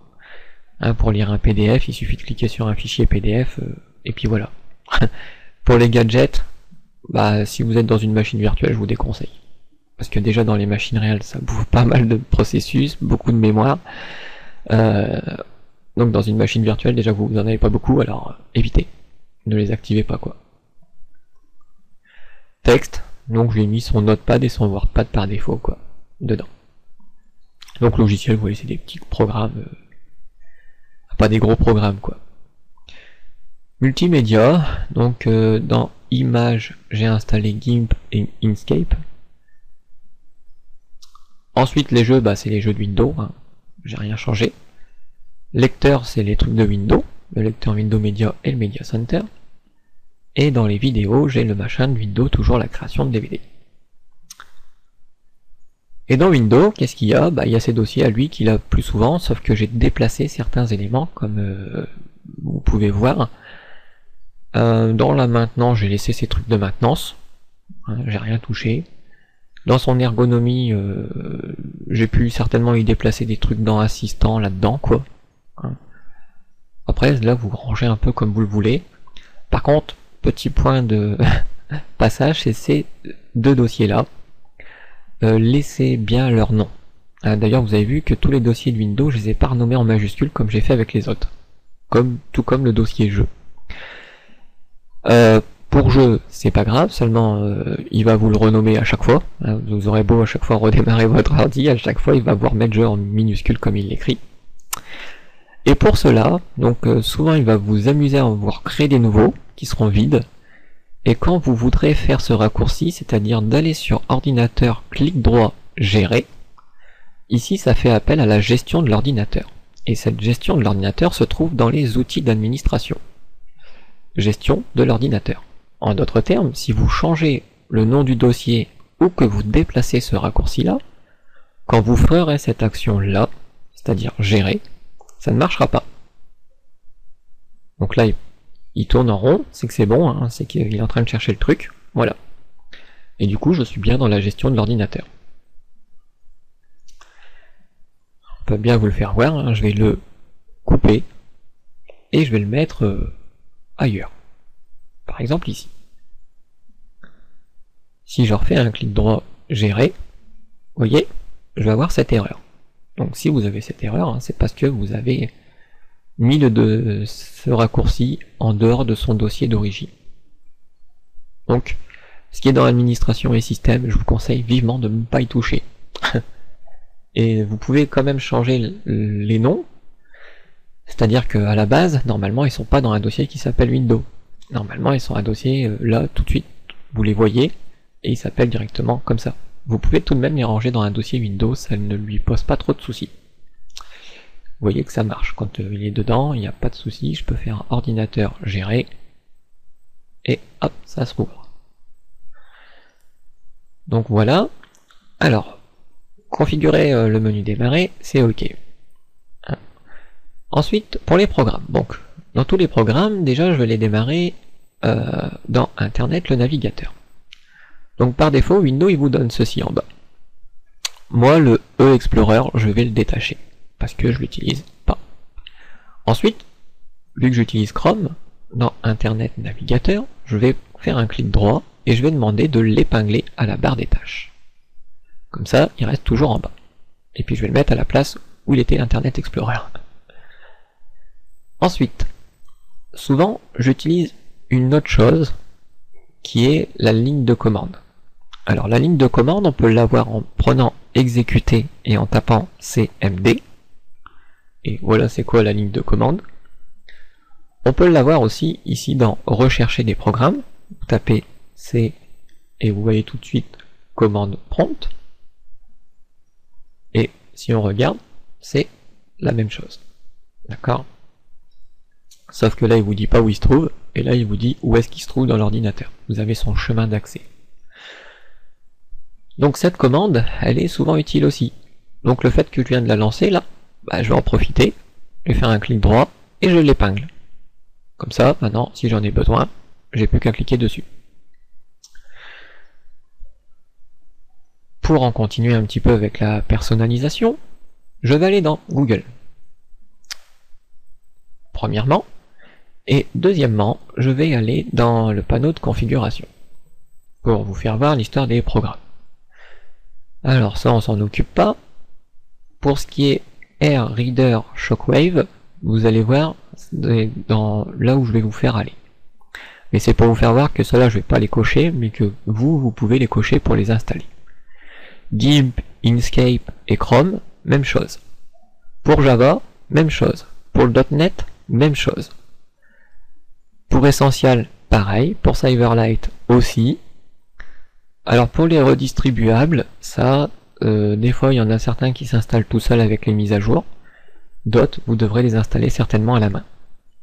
Mais vous tapez redistre, par exemple, et la version 2008, 2010 ou 2012 en x64 ou x86. Il y a aussi OpenOffice et les trucs d'addition de VirtualBox que j'en parlerai peut-être par la suite. Les redistribuables, ouais, bah, je vous dis, hein, vous tapez juste redistre. Si vous avez un système 64 bits, bah, vous mettez les deux, 64 et x86. Si vous avez qu'un système 32 bits, donc ça veut dire x86, vous n'installez pas les 64. De toute façon, vous ne pourrez pas les installer. Donc voilà pour cette partie-là. Donc pourquoi je vous fais voir ça? C'est parce que justement, on va aller voir un site. Donc dans Google, je vais aller sur Ninit. N-I-N-I-T-E. Et dans Ninit, je prends le site ninit.com. Voilà. Et ce site est très sympa. Vous cochez des cases et il vous installe les programmes. Donc, moi, Chrome, je l'aurais coché, d'accord, puisque je l'ai installé. Là, parce que peut-être dans la deuxième partie, parce que je pense qu'il y aura peut-être une deuxième partie, je vais cocher Opera et Firefox, puisque j'aurai besoin de navigateurs pour les formations qui servent des navigateurs, comme HTML, CSS, surtout CSS quoi. Dans les trucs autres, je mets rien, il n'y a rien qui m'intéresse. Dans la messagerie, alors si vous êtes des fous de Skype, mettez Skype. Si vous avez une messagerie Yahoo, mettez Yahoo, mais moi c'est pas mon cas. Skype, il me servira à rien, parce que j'y vais jamais, donc c'est pas la peine d'aller me chercher sur Skype. Dans la compression, alors souvent, j'utilise 7zip, mais parfois j'utilise aussi pzip. Alors 7zip, il fait pratiquement vraiment tout, mais bon, c'est comme vous voyez, prenez pas WinRAR, il est payant. Dans les lecteurs, alors vous pouvez mettre iTunes, mais là c'est pas mon PC personnel. Dans mon PC personnel, effectivement, j'installe iTunes, mais dans les ordinateurs virtuels, ça sert à rien parce qu'iTunes il installe plein de services Apple et ça fait chier. Hein, par exemple, bonjour. Donc moi je le mets pas parce que c'est un ordi virtuel. VLC par contre, je vais le mettre parce que ça m'évite les problèmes de codec.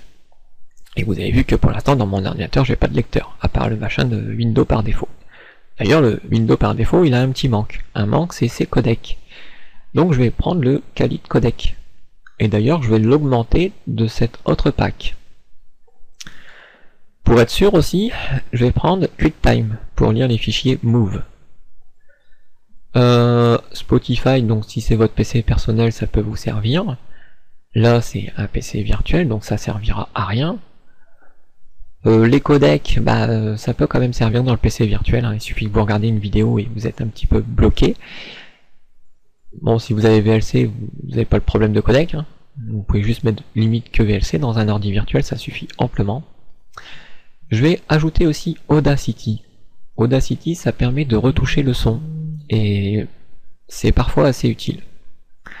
Ensuite, tous les trucs que j'avais d'installer, Shockwave, Air, Silverlight, tous les machins.net et le Java. Bah ça, vous cochez tout. Donc moi, je vais pas le cocher puisque vous l'avez vu, c'est déjà installé. Mais vous, vous le cochez. Là-dedans.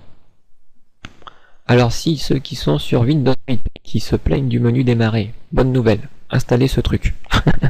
Et vous aurez un nouveau menu démarrer, comme Windows 7. Et vous pourrez même le configurer comme vous faites avec votre Windows 7. Surtout dans la dernière version où ils se sont vraiment améliorés sur la configuration. Je leur dis chapeau. Pour les images, donc vous avez vu, moi j'ai installé GIMP et Inkscape. Après vous installez ce que vous voulez. Inkscape ça permet de faire des dessins et GIMP de la retouche photo. Si on mettait des équivalents, GIMP ça pourrait être Photoshop et Inkscape ça pourrait être un peu Fireworks, voire Illustrator, quoi. Bah, plus proche d'Illustrator, mais Fireworks quand même. Pour les outils de développement, alors ici, j'installe Notepad++, parce que vous avez vu, le WordPad et le bloc-notes, c'est pas le top. Puis faire du code dans OpenOffice, c'est pas le top non plus. Donc, on prend Notepad++.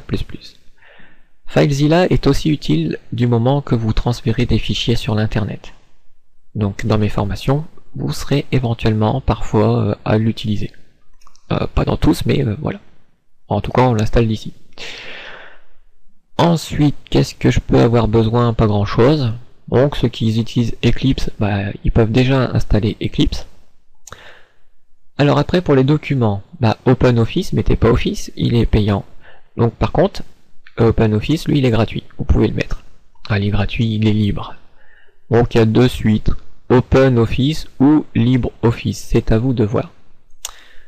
Ensuite Reader, moi je vais pas le cocher comme OpenOffice parce que je l'ai déjà installé, c'est pour ça que je vous l'ai fait voir aussi. Si vous voulez faire que je joue avec des PDF, vous pouvez tout de même... Alors pour les PDF, on peut prendre PDF Creator. Ensuite, si vous êtes sur Windows 8, ne prenez aucun antivirus, vous en avez déjà un. C'est Essential qui vient de Microsoft et qui est gratuit. Si vous n'avez pas d'antivirus, alors prenez Microsoft Essential. Il fonctionne sur toutes les plateformes, sauf Windows XP, où il fait plus de mise à jour, quoi. Parce que XP, Windows, s'en occupe plus. Après, bon, bah là, vous faites ce que vous voulez, hein. Et pour le stockage en ligne, donc vous pouvez utiliser Dropbox ou Google Drive, hein, ou SkyDrive pour les comptes Microsoft. Moi personnellement, c'est un PC virtuel, je vais pas utiliser le stockage en ligne, je vais pas utiliser de téléchargement illégal, on va dire. La sécurité, il est déjà, il est en fonction, à jour et protégé comme on le voit. Et pour les PDF, je prends pas Reader hein, parce qu'il est déjà. Voilà. Donc on récupère l'installateur. Ça prend quelques secondes. Comme vous le voyez. Et puis on exécute. Voilà, on peut même fermer le navigateur. Hein. Et on peut afficher les détails pour voir ce qui s'y passe. Donc vous, votre liste elle sera certainement plus grande. Ou moins grande, ça dépend de ce que vous installez. Donc on voit que dans un premier temps, il télécharge. Après, je vais pas tout faire. Hein. Ensuite, il continue de télécharger en arrière-plan, comme on le voit. Parce que là, on voit qu'il installe Opera, hein, c'est ce qu'il est en train de nous dire. Il installe. Alors, le menu démarrer, hein, je vous conseille de le configurer avant d'installer tous vos programmes. Parce qu'après, ça devient un peu lourd.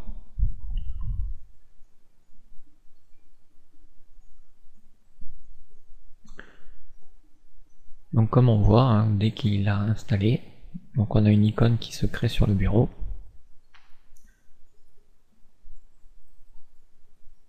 Comme on peut le voir. Alors pour l'instant, moi les icônes s'affichent pas très bien, c'est parce que en réalité, ils étaient déjà installés et j'ai pas redémarré le PC entre temps. D'ailleurs j'ai fait quelque chose exprès, c'est que j'ai réactivé le contrôle de compte utilisateur pour vous faire voir un peu c'est quoi cette chose qui va beaucoup vous embêter, surtout quand vous allez ranger votre menu démarrer.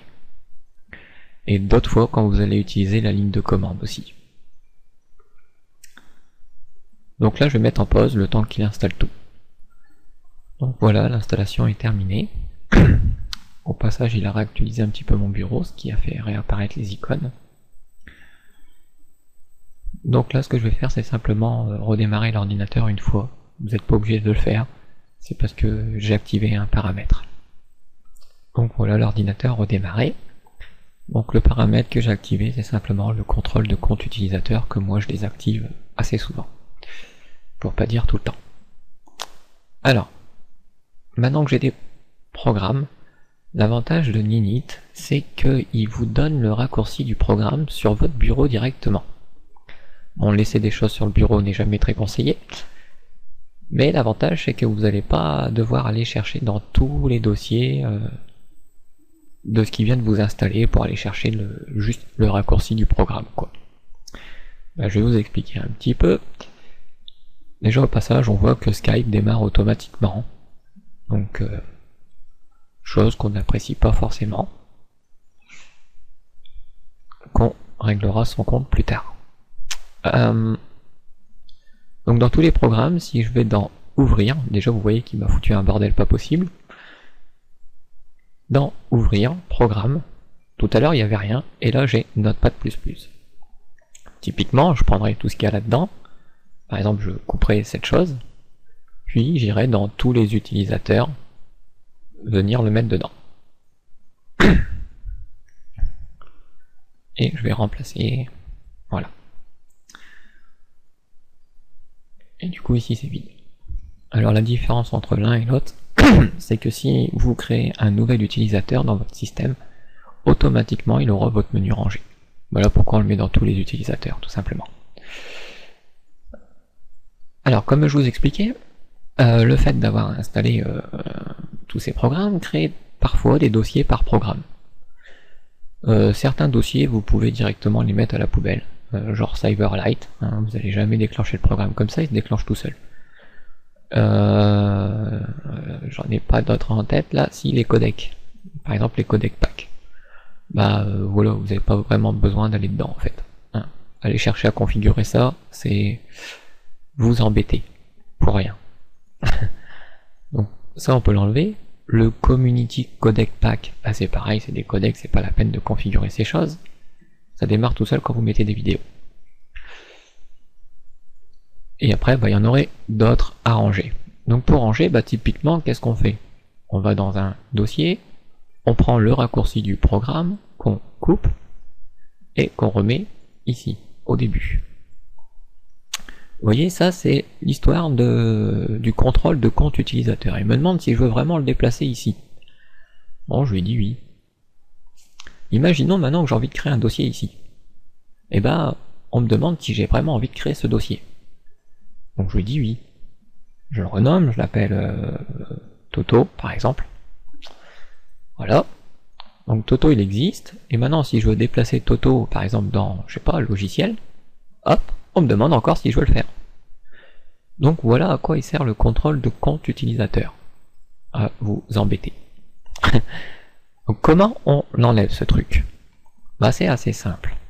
On va dans le menu démarrer, pas notre configuration, on va dans les comptes d'utilisateurs, puis on a sur chaque compte d'utilisateur les paramètres de contrôle de compte utilisateur. Couramment, c'est ce qu'on appelle l'UAC, User Account Control. Par défaut, il est là au petit trait noir, m'avertit lorsque je modifie des paramètres de Windows. Mais attention, c'est vous qui les modifiez. C'est pas quelqu'un d'autre qui chercherait à les modifier, c'est vous. Donc si vous savez ce que vous faites, enlevez ceci. Ça vous évitera des problèmes. Donc U, A, C. Voilà. Donc le fait de faire ça, vous voyez, je suis maintenant obligé de redémarrer l'ordinateur. Parce que là, il n'a pas encore compris en fait. C'est-à-dire que si je prends par exemple pzip, que je veux déplacer son raccourci, comme j'ai fait tout à l'heure, je vais le couper, je vais le remettre ici, et il va me demander une confirmation encore une fois. Donc tant que j'aurai pas redémarré l'ordi, il me fera ça. Alors autant le faire tout de suite.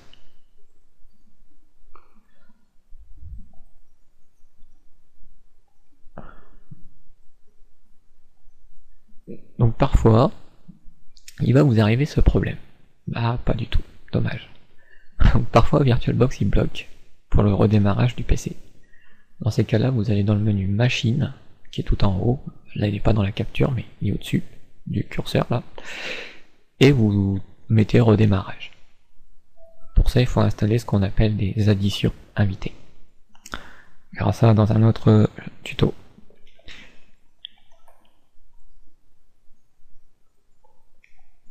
Donc maintenant que ceci est fait, si je regarde toujours dans tous les programmes ouvrir, il n'y a toujours rien, ce qui est tout à fait normal. Et si on regarde dans tous les programmes, donc on va retrouver tous les éléments de tout à l'heure. Et si par exemple je voulais déplacer Notepad++ ici, donc je vais dedans, je prends Notepad, je le coupe, et je viens le coller. Et là vous avez vu, pas de demande de confirmation, je peux le faire directement. Si je veux créer un dossier, hop, je peux le faire directement. Donc comme vous voyez que vous allez créer pas mal de dossiers et déplacer pas mal d'éléments, pendant ce temps, vous pouvez désactiver cette chose, hein, vous faites votre rangement, et puis si vous n'êtes pas sûr, hein, vous pouvez le réactiver par la suite. Voilà. Donc ça, je l'enlève. Alors, le dossier pareil que j'ai créé, je sais plus trop où. Voilà, Toto, je vais l'enlever aussi, ça me sert à rien. Donc comme je vous ai expliqué, chaque programme qui s'installe, des fois met le raccourci directement ici, sans dossier portant le nom du programme, ou des fois, plus souvent, comme Skype par exemple, il y a un dossier qui s'appelle Skype et le programme est dedans. Donc comme tous les raccourcis sont sur votre bureau, vous pouvez supprimer tous les dossiers, ça vous évite d'aller chercher chacun des raccourcis déjà. Alors j'en regarde bien QuickTime, parce que des fois QuickTime il y a deux trucs. Vous voyez là il m'a mis le Player, mais il n'a pas mis le Weaver. Donc je vais prendre le Weaver et je vais le déplacer temporairement sur le bureau. Et puis ensuite, je supprime tous les dossiers qui n'ont rien à faire. FileZilla, Notepad, PDF, pzip, QuickTime, Skype, VLC, et tous les raccourcis ici, puisque, comme je vous ai dit, ils sont sur le bureau. Voilà, poubelle. Avec notre menu, vite fait, il se range à nouveau. Maintenant, il n'y a plus qu'à déplacer les éléments là où ils devraient se trouver. Par exemple, dans Internet, les navigateurs. Donc j'ai Opera et Firefox. Je peux les ajouter à la liste. Ici, côté sécurité, il n'y a rien, l'antivirus il est dedans. De même que je pourrais ajouter un dossier téléchargement. Alors là, vous pouvez y mettre par exemple tous les Dropbox et compagnie, tous les stockages en ligne, FileZilla qui permet de télécharger en FTP, et puis tout ce qui est les uTorrent, Timul et machin quoi. De même que dans Internet, je pourrais me créer un dossier messagerie.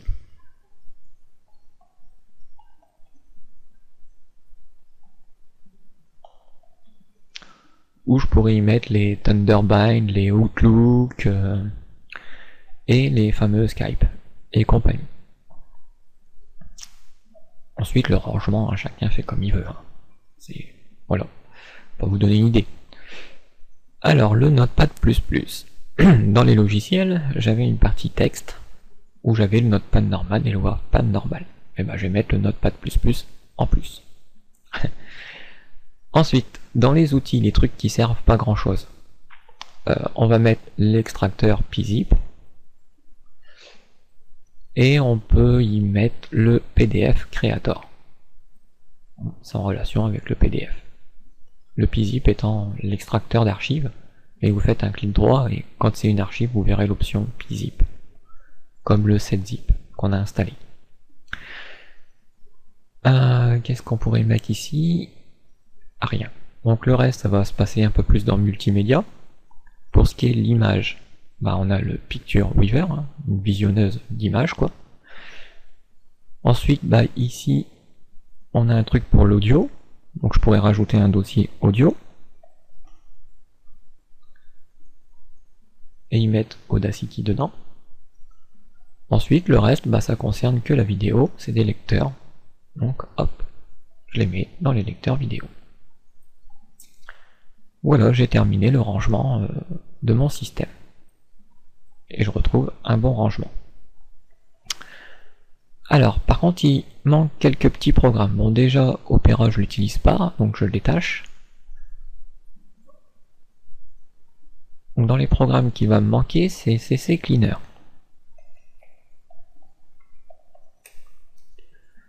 Donc, je vous conseille d'aller sur le site Piriform. Ça vous évitera de ramener des conneries dans votre PC. Et là, dans le machin cleaner gratuit, free, vous allez dans Piriform. Et comme vous étiez sur le site de Piriform, le téléchargement démarre directement.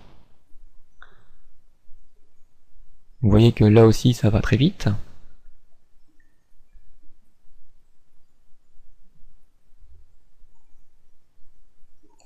Donc il y a toujours une petite partie un peu longue à la fin. Voilà. On exécute.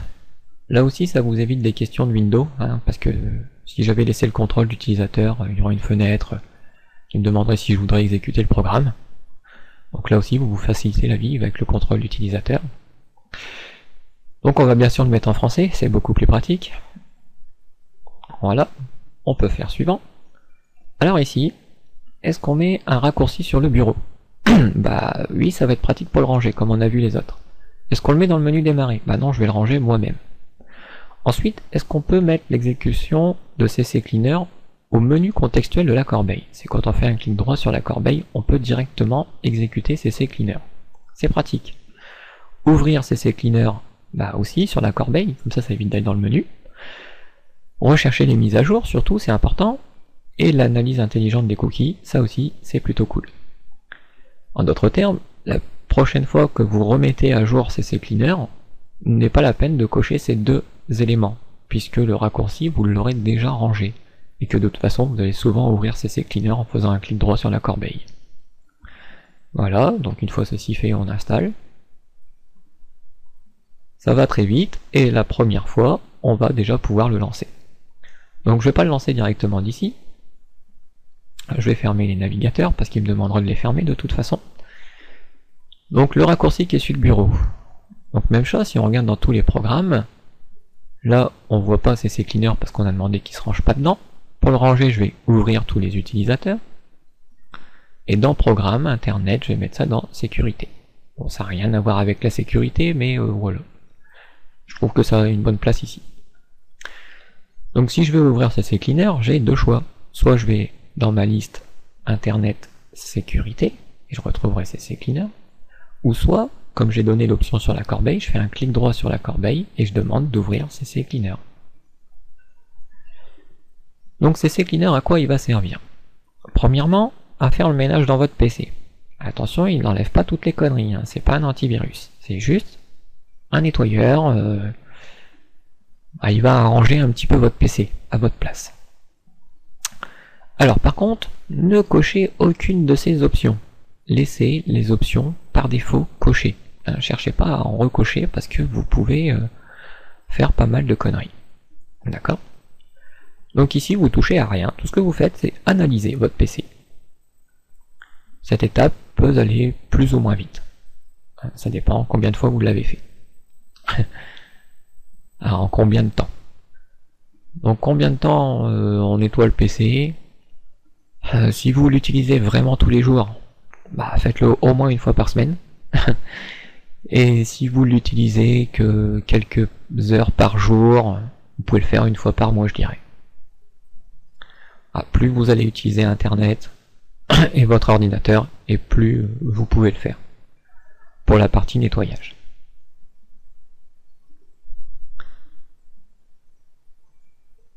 Donc comme vous voyez, il se promène beaucoup dans le machin appdata. Donc on nettoie, on dit ne plus afficher le message, comme ça la prochaine fois on sera tranquille, on n'aura pas besoin de répondre à la question. Donc on va se promène dans appdata. Vous voyez qu'après un nettoyage, ça n'a pas tout à fait tout nettoyé, on peut renettoyer encore. Le fait d'avoir coché ne m'a pas reposé la question. Pour être sûr, on peut réanalyser à nouveau et voir qu'il n'y a plus rien. Voilà. Ensuite, la partie registre. Alors, la partie registre est utile d'aller y faire un tour, notamment quand vous avez des problèmes avec des virus, par exemple. Quand il y a pas mal de conneries qui s'affichent, comment, et que vous avez trouvé le moyen de les enlever. Donc faites le nettoyage de registre après ces opérations. Ou tout bonnement, je viens d'installer des programmes et j'en ai enlevé certains. Donc à partir de cet instant, dès que vous touchez un petit peu au programme, vous pouvez aller faire un tour dans le registre quand même. Ici par défaut tout est coché. Alors laissez comme c'est, ne touchez à rien. Faites que chercher des erreurs. Et vous voyez que même par défaut il y en a déjà quand même. Donc ensuite on va les corriger et on nous demande si on veut enregistrer ces modifications, parce que ce qu'il va faire là, c'est qu'il va supprimer tout ça du registre. Mais au cas où il a supprimé des choses qu'il n'aurait pas fallu, vous aurez peut-être des messages d'erreur. Franchement ça m'est jamais arrivé, mais on sait jamais. Dans ces cas là, je vous conseille quand même de faire une sauvegarde. Ça veut dire que si vous avez des erreurs après avoir fait CC Cleaner, recliquez sur ce fichier de sauvegarde que vous allez enregistrer. Et du coup ça va remettre toutes les conneries dedans, mais en même temps ça réparera votre problème. Donc je dis oui, et pour ça on nous demande de l'enregistrer quelque part. Alors moi j'ai pour l'habitude de le mettre dans le disque dur C, dans le dossier de Windows, et de me créer un dossier config. Donc là il est déjà fait, mais normalement il n'existe pas. Et dedans j'y stocke les sauvegardes. Et les sauvegardes sont rangées par date. Les premiers 4 chiffres sont l'année, donc c'était en 2013, les deux suivants sont le mois, donc là c'était en juillet, là c'était en décembre, et le dernier chiffre étant les deux derniers, le jour. Par exemple, typiquement, ici il va m'enregistrer 2014, 1er, 17. On est bien le 17 janvier 2014. Ce qui veut dire que les anciennes sauvegardes là me servent vraiment plus à rien. Donc je vais garder cette information en mémoire, je vais la copier. Parce que quand on sélectionne un fichier, vous voyez, il change la date. C'est pas ce que j'ai envie. Moi, ce que je veux faire, c'est supprimer tous ceux qui traînent. Parce qu'ils ne servent plus à rien, j'ai pas eu de problème entre temps. Donc j'ai pas besoin de les remettre. Donc comme là il a gardé la dernière date, c'est pour ça que je vais recoller ce que j'ai copié avant de cliquer sur un fichier. Comme ça il me remet bien la date en question d'aujourd'hui. J'enregistre, il me dit qu'il y en a 55. Si je corrige l'erreur, je vais devoir le faire 55 fois. Donc je vais corriger toutes les erreurs en même temps. Voilà, il me dit que tout est réparé, 55 sur 55. Comme pour le nettoyage, on regarde encore à nouveau. Vous voyez que même une deuxième fois, ça apparaît encore. On corrige les erreurs, on dit oui, et vu qu'on n'a pas encore redémarré l'ordinateur, on ne va pas supprimer le fichier d'avant. Alors mais si les fichiers ont tous les deux la même date au début, parce que 14.7, 2014 1.7, 2014 1.7. Comment distinguer le premier de l'autre? Grâce à l'heure. Simplement, vous avez modifié le, vous voyez que c'est à 18h07, et le prochain, il va être à 18h07, avec quelques secondes de plus, limite, attendez une minute pour avoir 18h08. Sinon, vous regardez le dernier chiffre. Le dernier chiffre va être toujours en augmentant. C'est-à-dire que ici, c'est 180, mais ça commence pareil, 180, sauf que derrière, c'est 541. Là, c'est 723. Donc, ça veut dire que celui-là, il est plus récent. Le chiffre, il est plus haut, tout simplement. Donc là, il n'y en a plus que 3, je corrige les 3, je ferme, et je recommence. Jusqu'à temps qu'il n'y ait vraiment plus rien. Alors n'ayez pas peur de le faire, hein. Au contraire, ça fait que du bien à votre PC. Une autre partie que vous pouvez aller, dans la partie outils. Alors ici, vous vous apercevez qu'on est dans la partie désinstallation des programmes. Si dans le côté normal des programmes, vous n'arrivez pas à désinstaller un programme, c'est pas parce que vous viendrez ici que ça changera grand chose. D'accord? Par contre, ici, ce que vous pouvez faire, mais je ne conseille pas, c'est d'effacer l'entrée du programme de celui qui ne veut pas se désinstaller. Mais en faisant ça, c'est pas conseillé. Limite, vous pouvez faire ça, puis ensuite aller faire un tour dans le registre pour nettoyer les erreurs que vous avez provoquées suite à cet effacement. De même, ensuite, trouver le programme dans votre ordinateur. Généralement, il va se ranger dans ordinateur, disque dur C, soit programme file x86 si c'est du 32 bits, ou dans programme si vous avez un système 64 bits. Et puis supprimer le dossier du programme en question. Et une fois que vous aurez fait ça, et le registre, ensuite vous nettoyez, parce que le programme va laisser des choses dans appdata, et le nettoyage va faire que ça va le nettoyer tout seul. Voilà. Donc ce qui va être utile surtout dans outils, c'est la partie démarrage. Rappelez-vous de cette histoire de Skype. Donc ici, normalement, au démarrage, il n'y a rien. Des fois, les gens ils ont peur d'enlever des trucs, mais en réalité, normalement, il n'y a vraiment rien. Donc pour un PC virtuel, il y aura quand même cette partie VirtualBox, d'une part. Et aussi, ce qu'on peut laisser, c'est le MSC, qui est le Microsoft Security Client. C'est ce qui est un petit peu l'antivirus. Par contre, tout le reste, par exemple le Skype, Addom, machin démon, QuickTime, ça et ça, pas besoin. On n'efface pas. On désactive en premier. Ensuite, on efface. Et ici, vous avez la partie des navigateurs. Donc Internet Explorer, on voit les modules qui ont été ajoutés dans Internet Explorer. Quand vous avez plusieurs navigateurs, souvent il est très pratique d'utiliser CC Cleaner au lieu d'ouvrir tous les navigateurs, aller dans les extensions et virer les extensions qui dérangent. Même chose pour Chrome, donc on voit toutes les extensions qui sont dedans. Les tâches planifiées, donc si vous voyez des trucs bizarres, enlevez-le. Là vous voyez que c'est Google, parce que j'ai le navigateur Chrome, donc il se met à jour en arrière-plan. Et CC Cleaner qui skip l'UAC. Donc l'UAC, on l'a vu, c'est le contrôle de compte utilisateur. Et CC Cleaner, normalement, pour le démarrer, on devrait faire un clic droit, exécuter en tant qu'administrateur. Cette tâche permet de le faire derrière vous.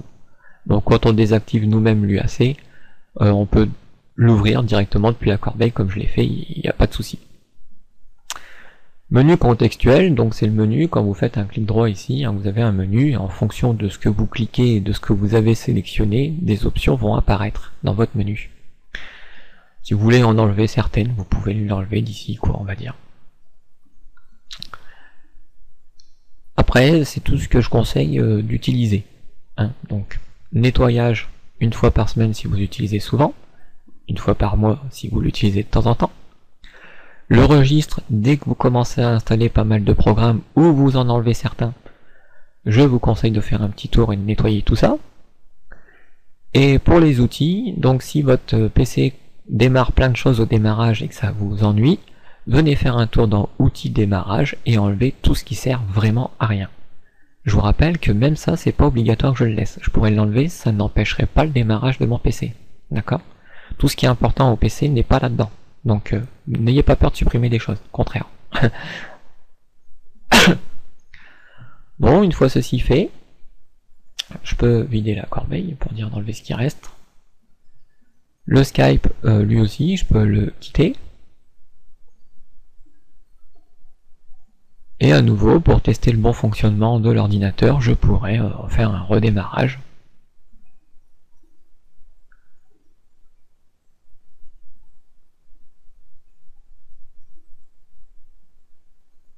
Donc voilà, là on a l'étape où des fois ça arrive. Vous voyez que le début, le curseur tournait, et là il tourne plus. Donc il tourne plus, bah en fait c'est parce que dans la machine, je vais devoir cliquer sur redémarrage. Alors ça fait ça, c'est parce que des fois les VirtualBox se met à jour. Et à côté, vous avez ce qu'on appelle des add-ons invités. Donc pour voir ça, on peut le voir dans pas dans lui. Donc lui, je vais le fermer vraiment. Je vais lui demander d'éteindre la machine. Et c'est dans cette fenêtre ici. Dans cette fenêtre ici, dans le menu fichier, vous avez la partie paramètres. Dans partie paramètres, vous avez une partie extension. Moi ici, j'ai installé un pack d'extensions. Quand vous êtes sur le site de VirtualBox, vous avez ces packs d'extensions que vous pouvez récupérer depuis le site.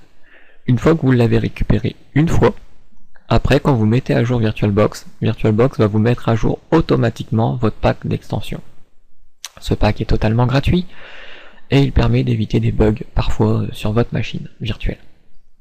Notamment l'affichage par exemple, le réseau parfois, et le redémarrage de la machine comme on peut le voir. Donc ici, il est présent, mais la machine virtuelle que j'ai, c'est un clone de celle que j'utilise pour mes tutoriels déjà, c'est pour ça qu'elle était déjà presque prête, et qu'en même temps, son pack d'extension, VirtualBox s'est mis à jour il n'y a pas longtemps, mais je ne l'ai pas mis à jour dans le système. Je l'ai bien installé dans mon ordinateur vrai, dans le vrai ordinateur, mais pas dans l'ordinateur virtuel. Donc là, on va dire OK, je vais repartir dans l'ordinateur virtuel.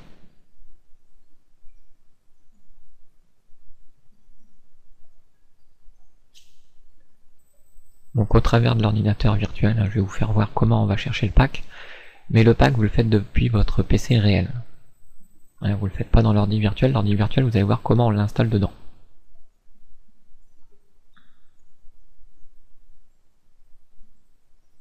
Donc l'histoire de la souris, vous pouvez cacher le message. Mais...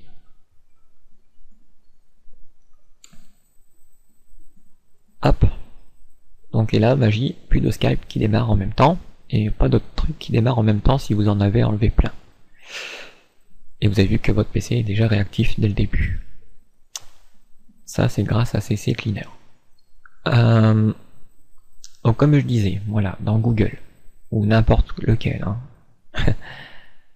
là-dedans vous tapez VirtualBox, vous allez sur le site de VirtualBox, donc c'est le .org, le tout premier.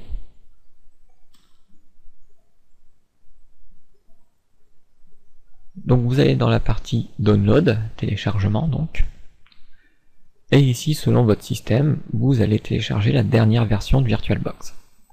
Donc en cliquant ici, vous allez récupérer la version pour votre système. Une fois que vous aurez mis VirtualBox, pour les additions, les extensions pack, d'accord. Ici, vous avez plusieurs types pour VirtualBox. Donc vous voyez, si vous avez un VirtualBox 4.0, vous devez prendre cette extension-là. Si vous avez un 4.1, vous devez prendre celle-ci. Si vous avez un 4.2, vous devez prendre celui-ci. Ici, on a le All Supported Platform, donc pour toutes les plateformes. Et on voit que là, c'est pour le 4.3.6, celui que vous êtes en train de télécharger. Donc vous cliquez dessus et vous récupérez ce pack. Alors, pour qu'on le voit bien, déjà dans la machine, je vais enlever ce pack qui existe. Je vais désinstaller un programme. Et vous voyez, moi j'avais le 4.2.16. Or, j'ai VirtualBox 4.3 et D. On peut le voir dans le head à propos de VirtualBox. J'ai le 4.3.6. Donc, c'est pas à jour. Voilà pourquoi ça bug. Donc ça, je l'enlève, puisqu'il est pas bon. Vous voyez, ça enlève le driver vidéo. Donc ça va peut-être gêner la capture, ça on verra bien.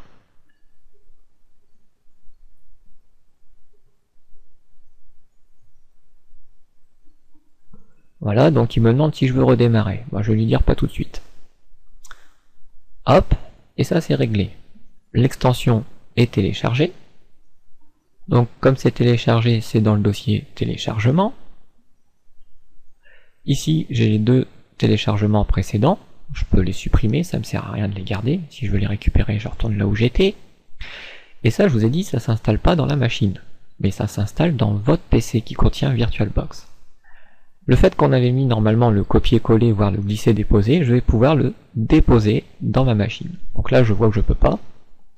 Je vais essayer de copier et de le coller dans ma machine. Et l'option ne marche toujours pas. Ça marche toujours quand ça veut.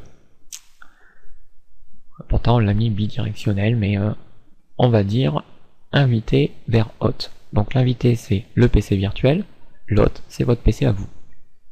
En d'autres termes, je l'autorise, cette chose, du PC virtuel vers mon PC réel. Est-ce que ça change? Non, je ne peux pas. Pourquoi? Parce que c'est toujours l'histoire des invités, des additions, justement ce pack. Avec le coller, je ne pourrais pas non plus. Donc là, en fait, tout ce qu'il y a à faire, c'est à l'exécuter là où vous avez VirtualBox dans votre PC réel. C'est pour ça que vous devez faire ça de votre PC réel. Donc ici, je ne vais pas m'en occuper plus. Dans la machine, je vais encore une fois la fermer, puisqu'il voulait que je redémarre au passage. Donc vous avez vu que je l'ai fermé un peu brutement. J'ai pas utilisé le menu de Windows, j'étais beaucoup plus rapide. Donc, ici, je vais essayer de me décaler un petit peu.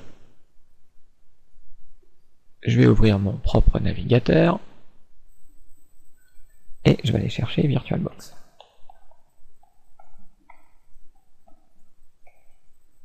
Je vais chercher au même endroit. Donc j'essaie de vous mettre une petite partie dans la capture. Je download, que vous voyez pas mais que vous avez vu tout à l'heure. Je prends le pack d'extension pour ma version à moi.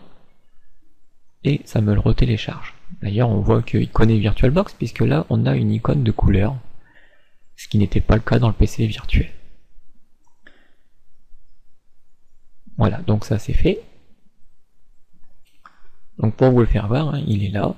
Donc là j'ai mis le truc automatique sur le bureau, ce qui est utile, mais là dans ce cas là ça ne m'aide pas. Hop, voilà, j'ai mon pack d'extension 4.3.6. Si comme vous n'avez pas la machin extension ici, 4.3.6, donc je vais faire exprès de le supprimer. Voilà, c'est fait.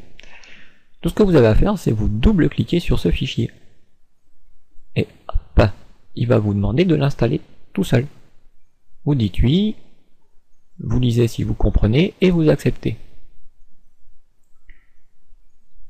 Et voilà, c'est fait. Si maintenant je regarde dans VirtualBox, bon je peux fermer l'autre, parce qu'il m'en a ouvert deux du coup. Si je regarde dans les paramètres, dans les extensions, on voit qu'il fait son apparition. À partir de maintenant, c'est automatique. Dès que VirtualBox se mettra à jour, dès que vous redémarrez VirtualBox, il voudra mettre à jour ce truc-là automatiquement. Vous aurez juste à cliquer sur les boutons, oui, ok, vas-y. Et puis voilà, ça sera fait tout seul. Il n'y a que la première fois où il faut le faire à la main, comme je viens de le faire. Donc, l'installer dans VirtualBox n'est pas l'installer dans la machine. à l'installer dans votre PC, mais pas dans les PC virtuels qui sont dedans. Donc à nouveau je redémarre mon PC virtuel.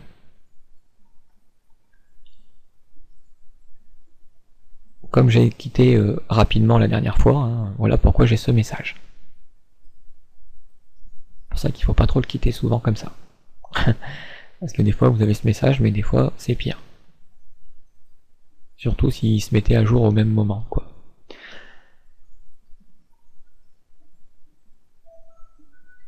Donc à nouveau,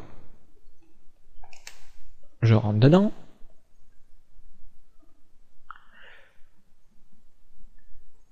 Donc ici, pour installer les additions, dans périphérique, on a ici insérer l'image CD des additions invitées.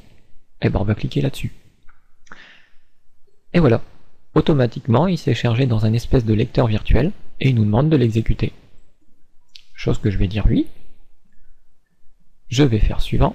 Je vais faire suivant. On peut activer le support direct 3D, mais attention, comme il dit, c'est expérimental. C'est-à-dire que ça peut vous provoquer des problèmes. Je vais dire oui. Ce système supporte l'interface Windows Aero. Qu'est-ce que c'est ce truc? Ben en fait, vous voyez derrière, la barre, elle est transparente normalement. Mais là, elle est opaque. Je vois pas l'image par derrière. Et ben quand vous mettez direct 3D, ça permet de supporter la transparence sur votre barre. Voilà. Et sur vos fenêtres, bien entendu.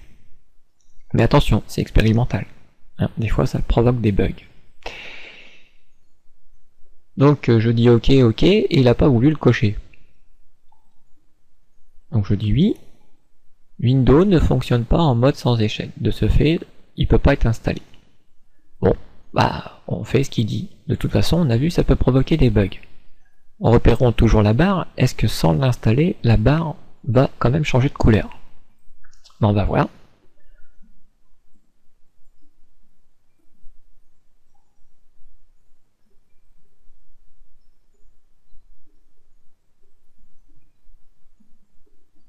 Donc ça dure un petit instant.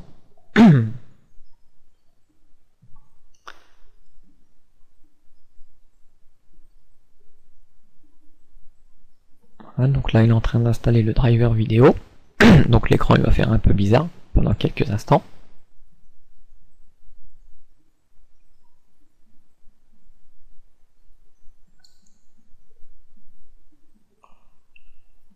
Et voilà, c'est fait. Donc maintenant que c'est installé, bah, je vais demander de le redémarrer comme il me le conseille.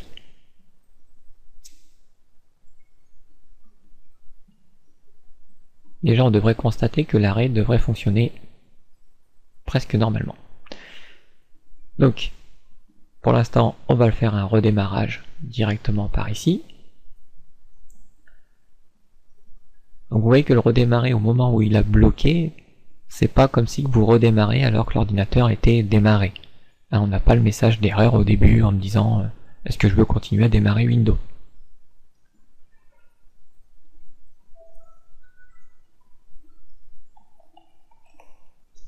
Donc à nouveau, on rentre dans le système.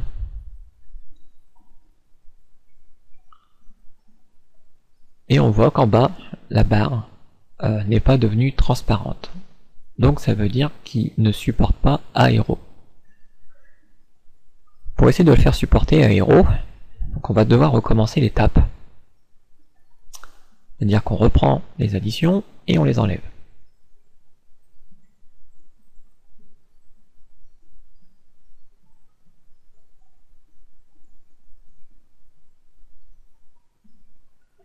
On redémarre pas tout de suite, c'est pas la peine. Ensuite dans périphérique, le chose que vous voyez pas dans la capture mais qui est au-dessus de ce menu. Même chose, je demande de réinstaller les additions invitées.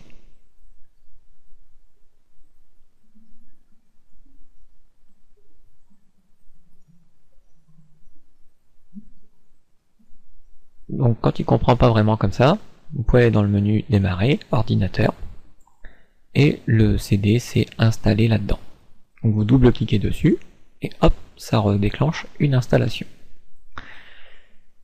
Donc logiquement, on doit cocher cette case. Par contre ici, quand je disais oui, ça m'allait pas plus loin. Hein, quand je dis oui, Au final, il le coche pas. Donc je dis non. Et là je dis OK. Et vous voyez que maintenant, hop, le Direct 3D est actif. Maintenant on installe.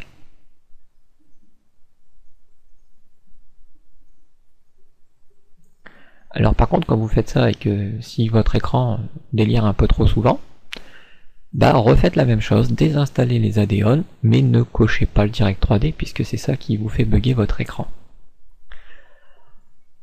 Après, bah c'est rare, hein. Des fois ça va plutôt bien.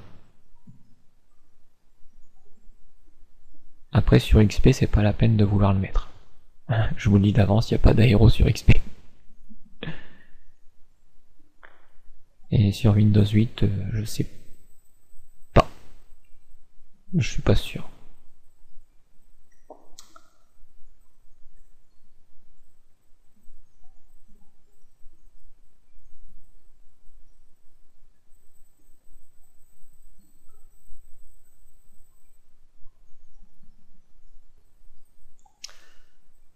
Donc par contre, des fois, vous pouvez avoir ce problème.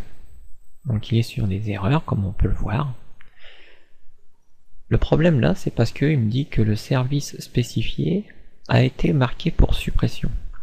En fait, puisque j'ai demandé de supprimer les trucs VirtualBox, il y a quelque chose qui s'appelle des services dans l'ordinateur, et ce service, bah normalement, il doit être supprimé. Mais il peut pas être supprimé des fois quand l'ordinateur est démarré. C'est pour ça qu'il a besoin de redémarrer finalement.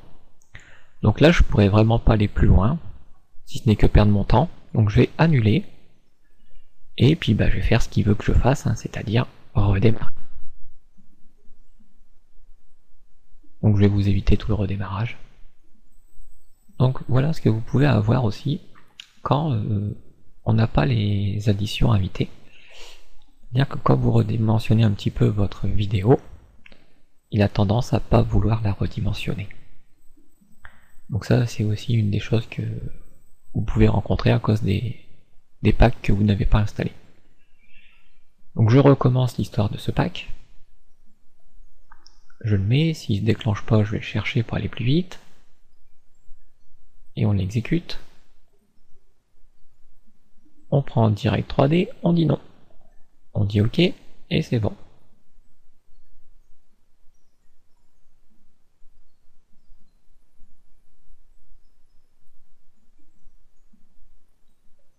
Donc vous voyez que ça bloque un petit peu, mais on n'est pas dans des phases d'erreur, comme tout à l'heure.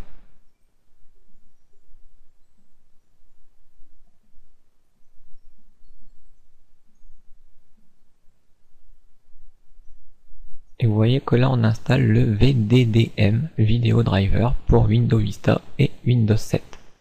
C'est ce qui permet justement d'avoir le menu en bas de la bonne couleur qu'on veut, c'est-à-dire transparent. Et donc d'activer Aero comme il l'appelle.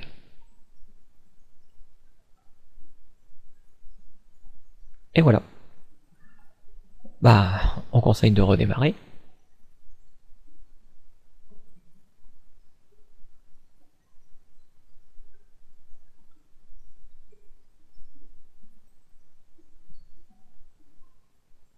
Donc on voit déjà que le redémarrage s'est plutôt passé bien.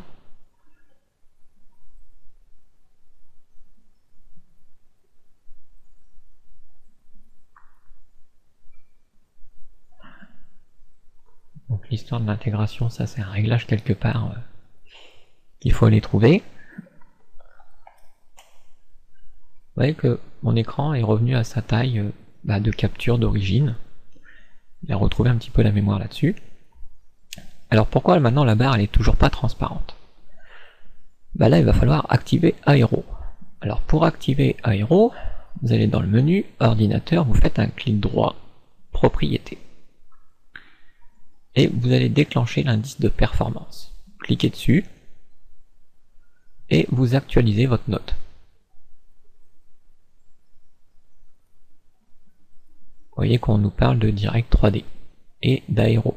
Donc on voit que les deux sont très liés. On voit que pour l'instant c'est toujours opaque.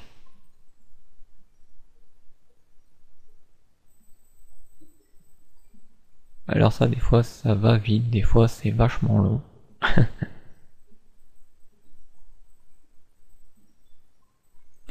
Donc là, comme je sais pas le temps que ça va durer, je vais mettre en pause. Donc voilà, le scan vient de se terminer, donc ça a duré à peu près 5 minutes. Une fois terminé, la fenêtre disparaît toute seule, et on voit la barre devenue enfin transparente. Et on peut le vérifier aussi, c'est en redimensionnant la fenêtre, si l'image va se redimensionner toute seule. Voilà, donc on le voit que ça l'a fait tout seul, elle s'est bien redimensionnée comme je le voulais.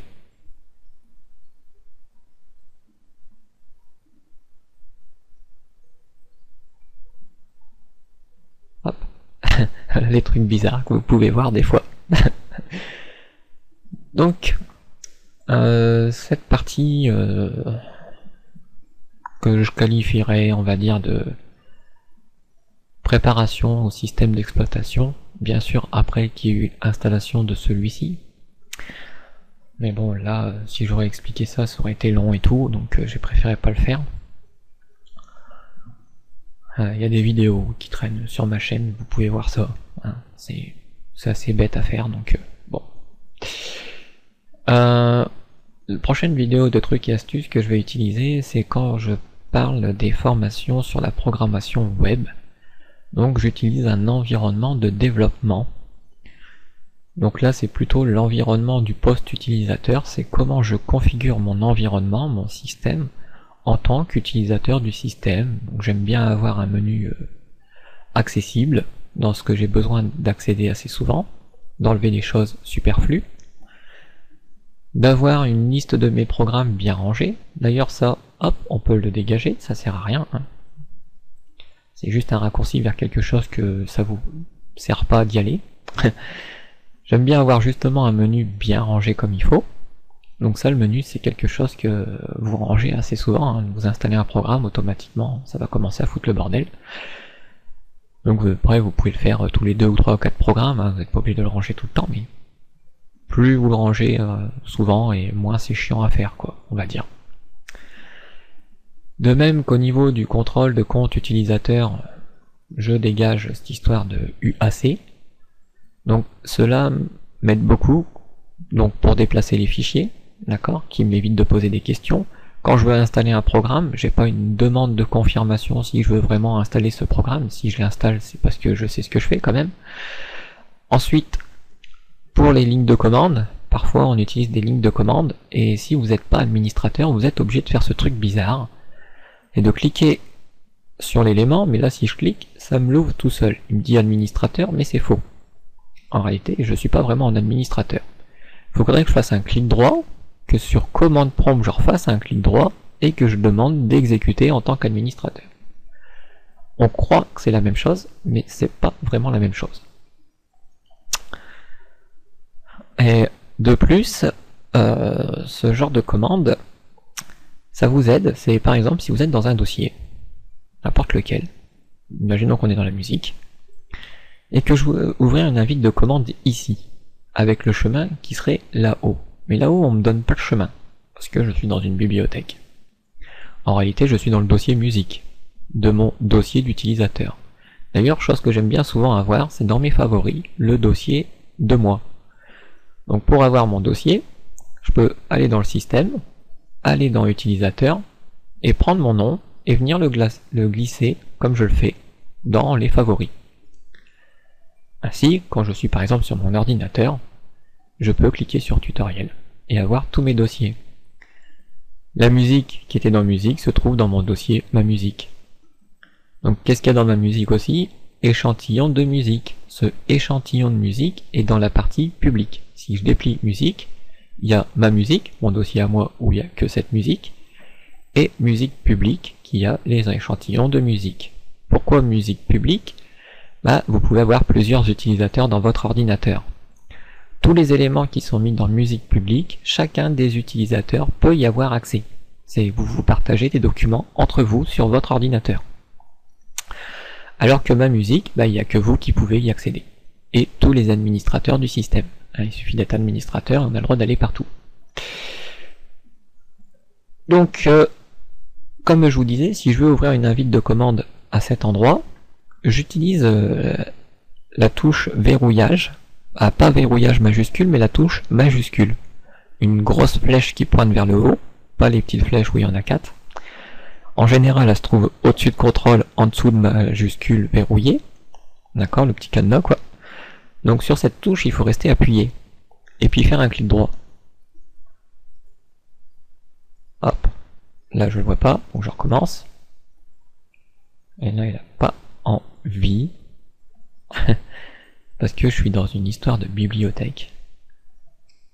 Encore une fois, donc je vais partir dans tutoriel, ma musique. Et là, vous voyez, je suis pas dans une bibliothèque. Et je vais recommencer mon raccourci. Donc j'appuie sur la touche verrouillage majuscule. Je reste, pas verrouillage, mais majuscule enfoncé. Je reste appuyé. Je fais un clic droit. Et j'ai l'option ouvrir une invite de commande ici. Et là, je suis vraiment en tant qu'administrateur. Comme si j'aurais demandé de l'exécuter en tant qu'administrateur. L'avantage de ça, c'est d'éviter de donner le chemin complet pour aller à l'endroit où vous voulez. Parce que quand vous faites ici, clic droit, commande prompt, exécuter en tant qu'administrateur, vous êtes à cet endroit-là, c'est user tutoriel.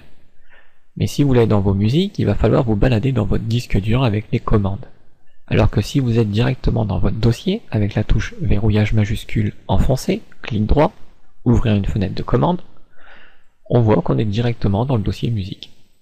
Donc techniquement, hein, ici, j'aurais juste à me déplacer dans le dossier musique. CD, pas menu démarrer, donc, CD, M pour musique, voilà. Et du coup, je serais arrivé dans le dossier musique, comme si j'étais ici. Sauf que bah, ça va plus vite avec le raccourci. Voilà à quoi ça sert. Donc je pense en avoir terminé avec cette vidéo d'explication sur l'environnement de travail du poste utilisateur et quelques petites configurations de VirtualBox. Sachant que les anciennes vidéos sur VirtualBox n'avaient pas un son super top. Et que pour l'environnement du poste utilisateur, j'en parlais dans la formation sur comment fonctionne un site web. Bah là, c'est dans une vidéo qui portera un nom un peu plus explicite pour ça. Donc la prochaine vidéo trucs et astuces, c'est tout ce qui va concerner le développement web. Voilà, l'installation des serveurs, configuration des programmes, et des outils qu'on utilisera avec ceci. Donc sur ce, je vous dis ciao bye bye et à la prochaine.